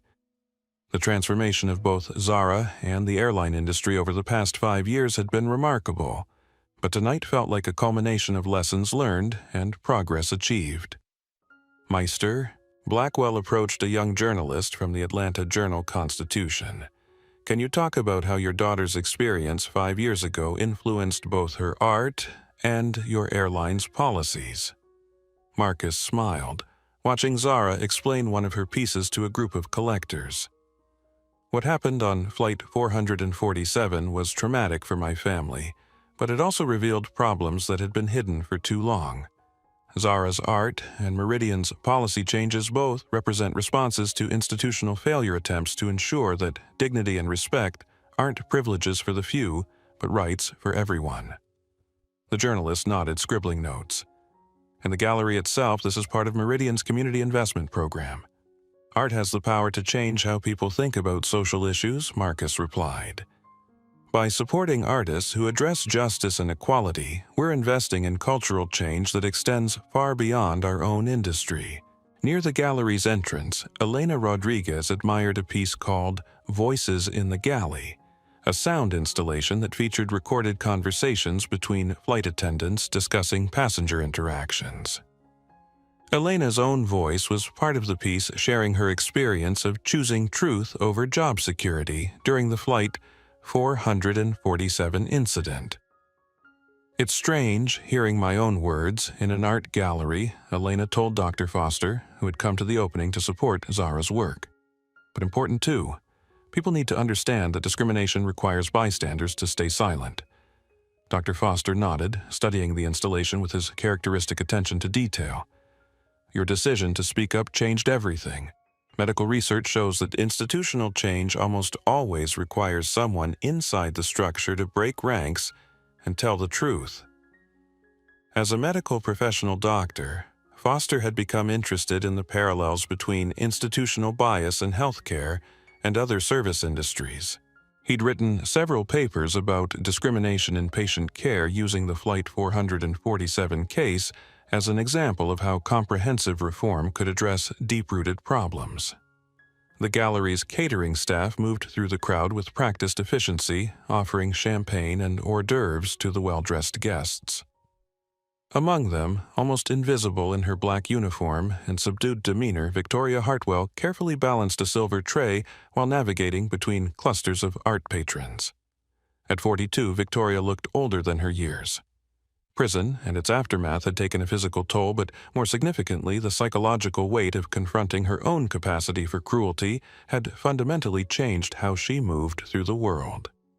Where she had once carried herself with aggressive confidence, she now exhibited the careful humility of someone who understood how quickly authority could become abuse. Working for the catering company was honest employment, but it was also a daily reminder of how completely her life had been transformed by her own choices.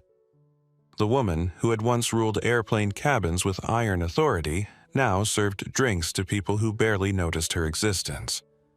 Zara was discussing her installation Mirror Mirror with a group of gallery patrons when she noticed the familiar face among the catering staff. For a moment, their eyes met across the crowded space and something passed between them. Recognition, acknowledgement, and perhaps a form of closure that neither had expected to find. Victoria approached slowly, holding her tray with hands that trembled slightly. "Miss Blackwell," she said quietly, "I wanted to say, the exhibition is beautiful, your work is very powerful."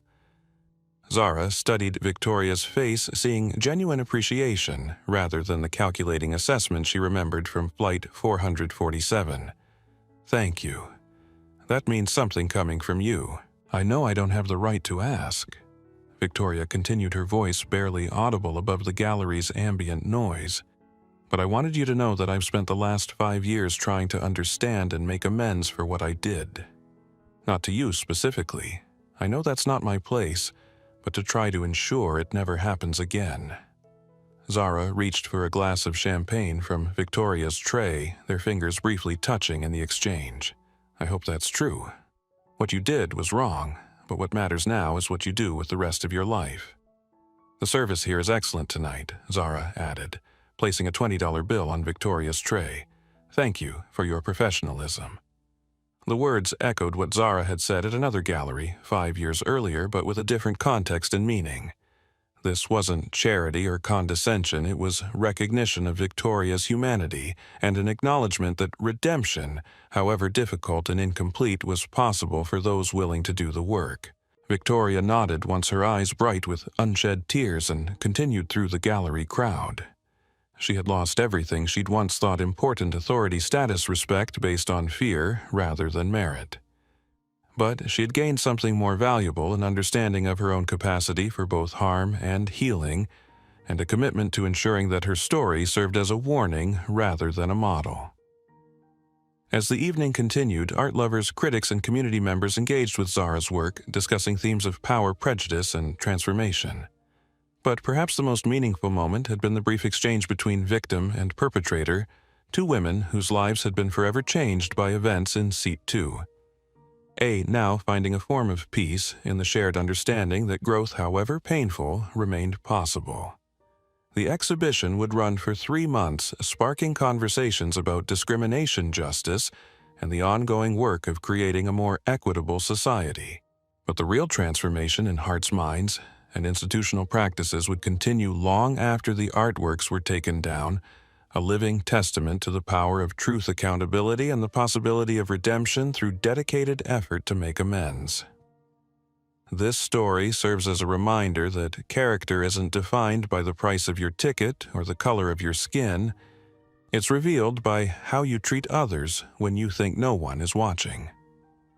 Victoria Hartwell discovered that manufactured power crumbles quickly when confronted with authentic authority, and that the consequences of discrimination extend far beyond individual discomfort to institutional transformation. The changes at Meridian Airlines became an industry standard, protecting millions of passengers from the kind of humiliation Victoria had routinely inflicted. Sometimes justice isn't about punishment. It's about creating a world where such punishment becomes unnecessary because the underlying problems have been solved. If this story moved, you share it with someone who needs to remember that respect costs nothing but means everything.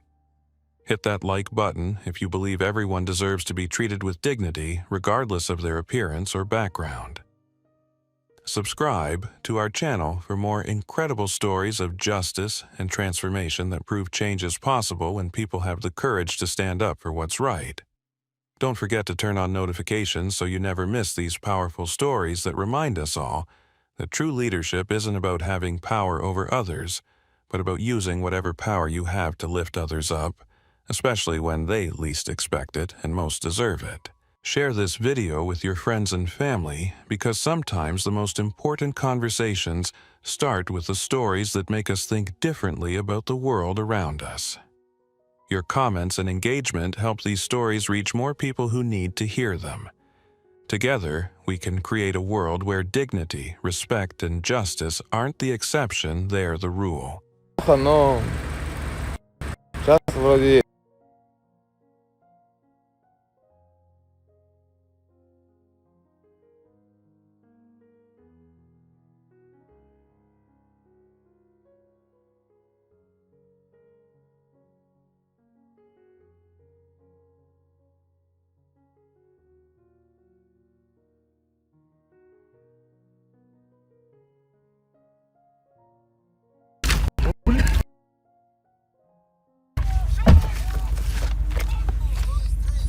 Сэм, видел на перекрестке, когда выезжал с этого?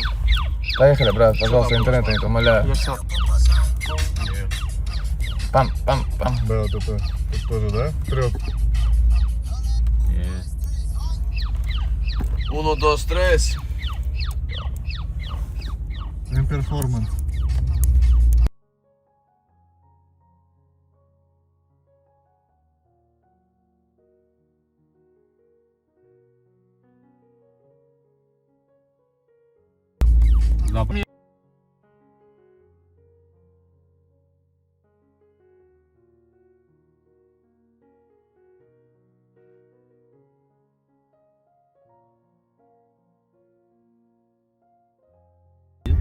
Да, вот это сильно смотри.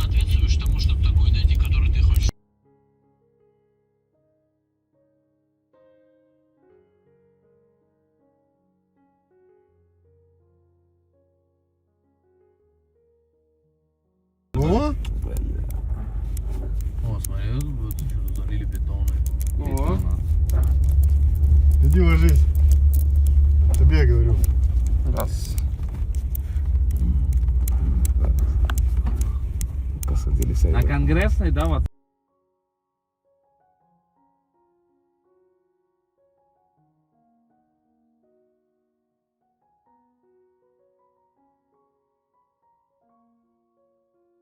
Бедолага. Ну ладно, за М3 не ты сядешь за руль? Да, я ключи взял. Доки взял. Я, блин, на двух машинах могу. Вы не видите хотя бы? Скажите, пожалуйста. Новым. Я не понимаю вас стримите, клянусь. Наработки Лада Веста Спорт 2028. Я ничего не 6. понимаю вообще. Рошана Диш. Все, брат, дорогу. Галабат, слышишь? Галабат или Ну, галабат? блядь, интернет просто. Да, весь стрим просто, блядь, ловля интернета 24 часа, блядь. Бля, Это, блядь, да. давайте, давайте. Бывает. Как же...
На кольцо? Да.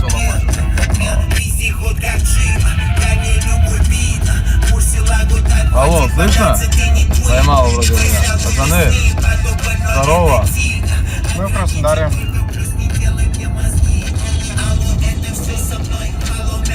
Нервничаю, блядь, ну да.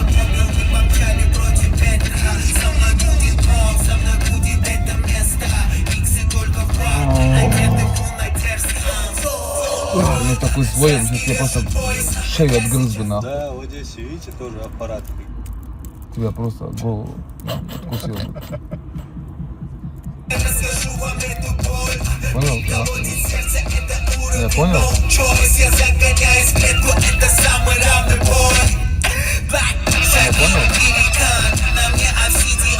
Я понял, блядь? Да, в Одессе, видите, тоже аппараты какие ездят. Ничего себе. Ешка. Ну, это старушка уже, правда. Но вид до сих пор имеет. Ты кто? Чеченцы? Да, в Одессе, конечно. Ничего себе.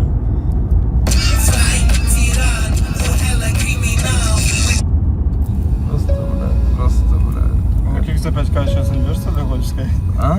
Лукик за 5К сейчас имбешь, что ли? Я ничего не Наш хочу, блядь. топ-3 причины, которые ты можешь объяснить пахану, зачем тебе Порше. Можешь такое? Мне нравится. Все? Да. Так 3. Одно не хватит, что ли? Не, вряд ли твой папа скажет, хорошо, если скажешь, что не нравится. Ты понял, слушай, топ-3 причин Порш? Не, должен пахану объяснить, понял? Хотя бы 3 причины, почему эта машина нужна. Мне Порш? Да, ну условно, типа, он тебе не разрешает. Если мне не разрешает? Да, да. Мне так гольф GTI не разрешали покупать. Я просто купил и привез блябуду. Он вышел, сказал, ну что уже, купил, что уже. Вот так он сказал. Он мне всю жизнь говорил. А почему не разрешал? Потому что он всю жизнь мне говорил, бери машину 1.4 экономичную, вот так. Я говорил, да, и привез GTI Golf 140 тысяч пробегом. Ты привез М3, V8, да, 4.4. Что в чате вообще? Я У меня настроения нету, все. Я сегодня 3 часа, все, что делал весь стрим, это просто пытался поймать связь. Просто. Самое главное, это с тобой ты.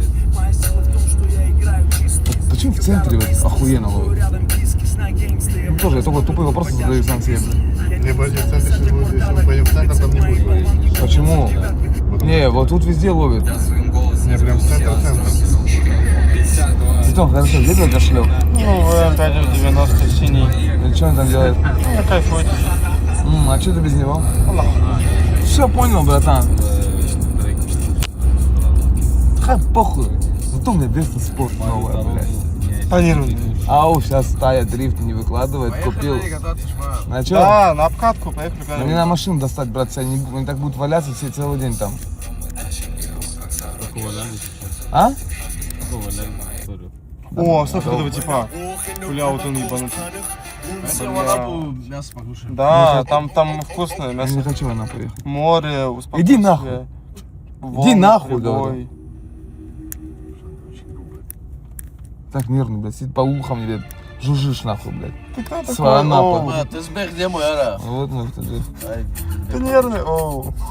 Ты нервный? Я еще снюс забыл за тебя, гандон, блядь. Где? У тебя есть снюс? А? Ой, Он пролетел? Может, возможно, сегодня пролететь?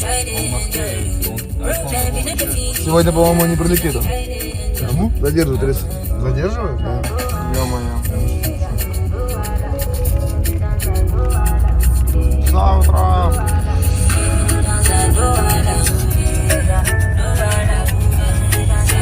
Так мы с друзьями едем по Краснодару, солнышко. Все классно.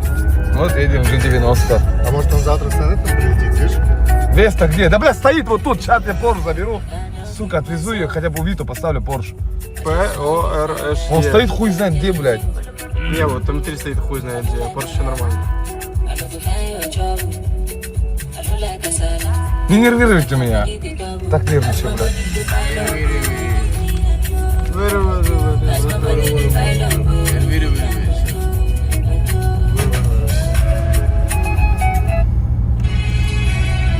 Четырка где? Вас приятно познакомиться. Как слышно? Бля, меня нервирует чат, они специально драконят нахуй. Небо. Что, бля, они меня нервируют. Нет, ты нервный. Что ты хочешь? Я хочу М5 М90. А что хочешь ты? Купи, а? Продай, а? Хорошо, покупай. Продай свою ебаную ебсак, маляка. Никогда в жизни. Не верю, блядь, людям и рыбам. Если люди не близкие, а рыбы не искренние. Видать, ментовкой закончились снасти. Да купи у меня гранту. Чтоб наши делишки почистить, Ну, блядь. я На продам, свету бокс Ты не подземный, продай эту нас машину. не видно. А когда я гранты Чисто по миру.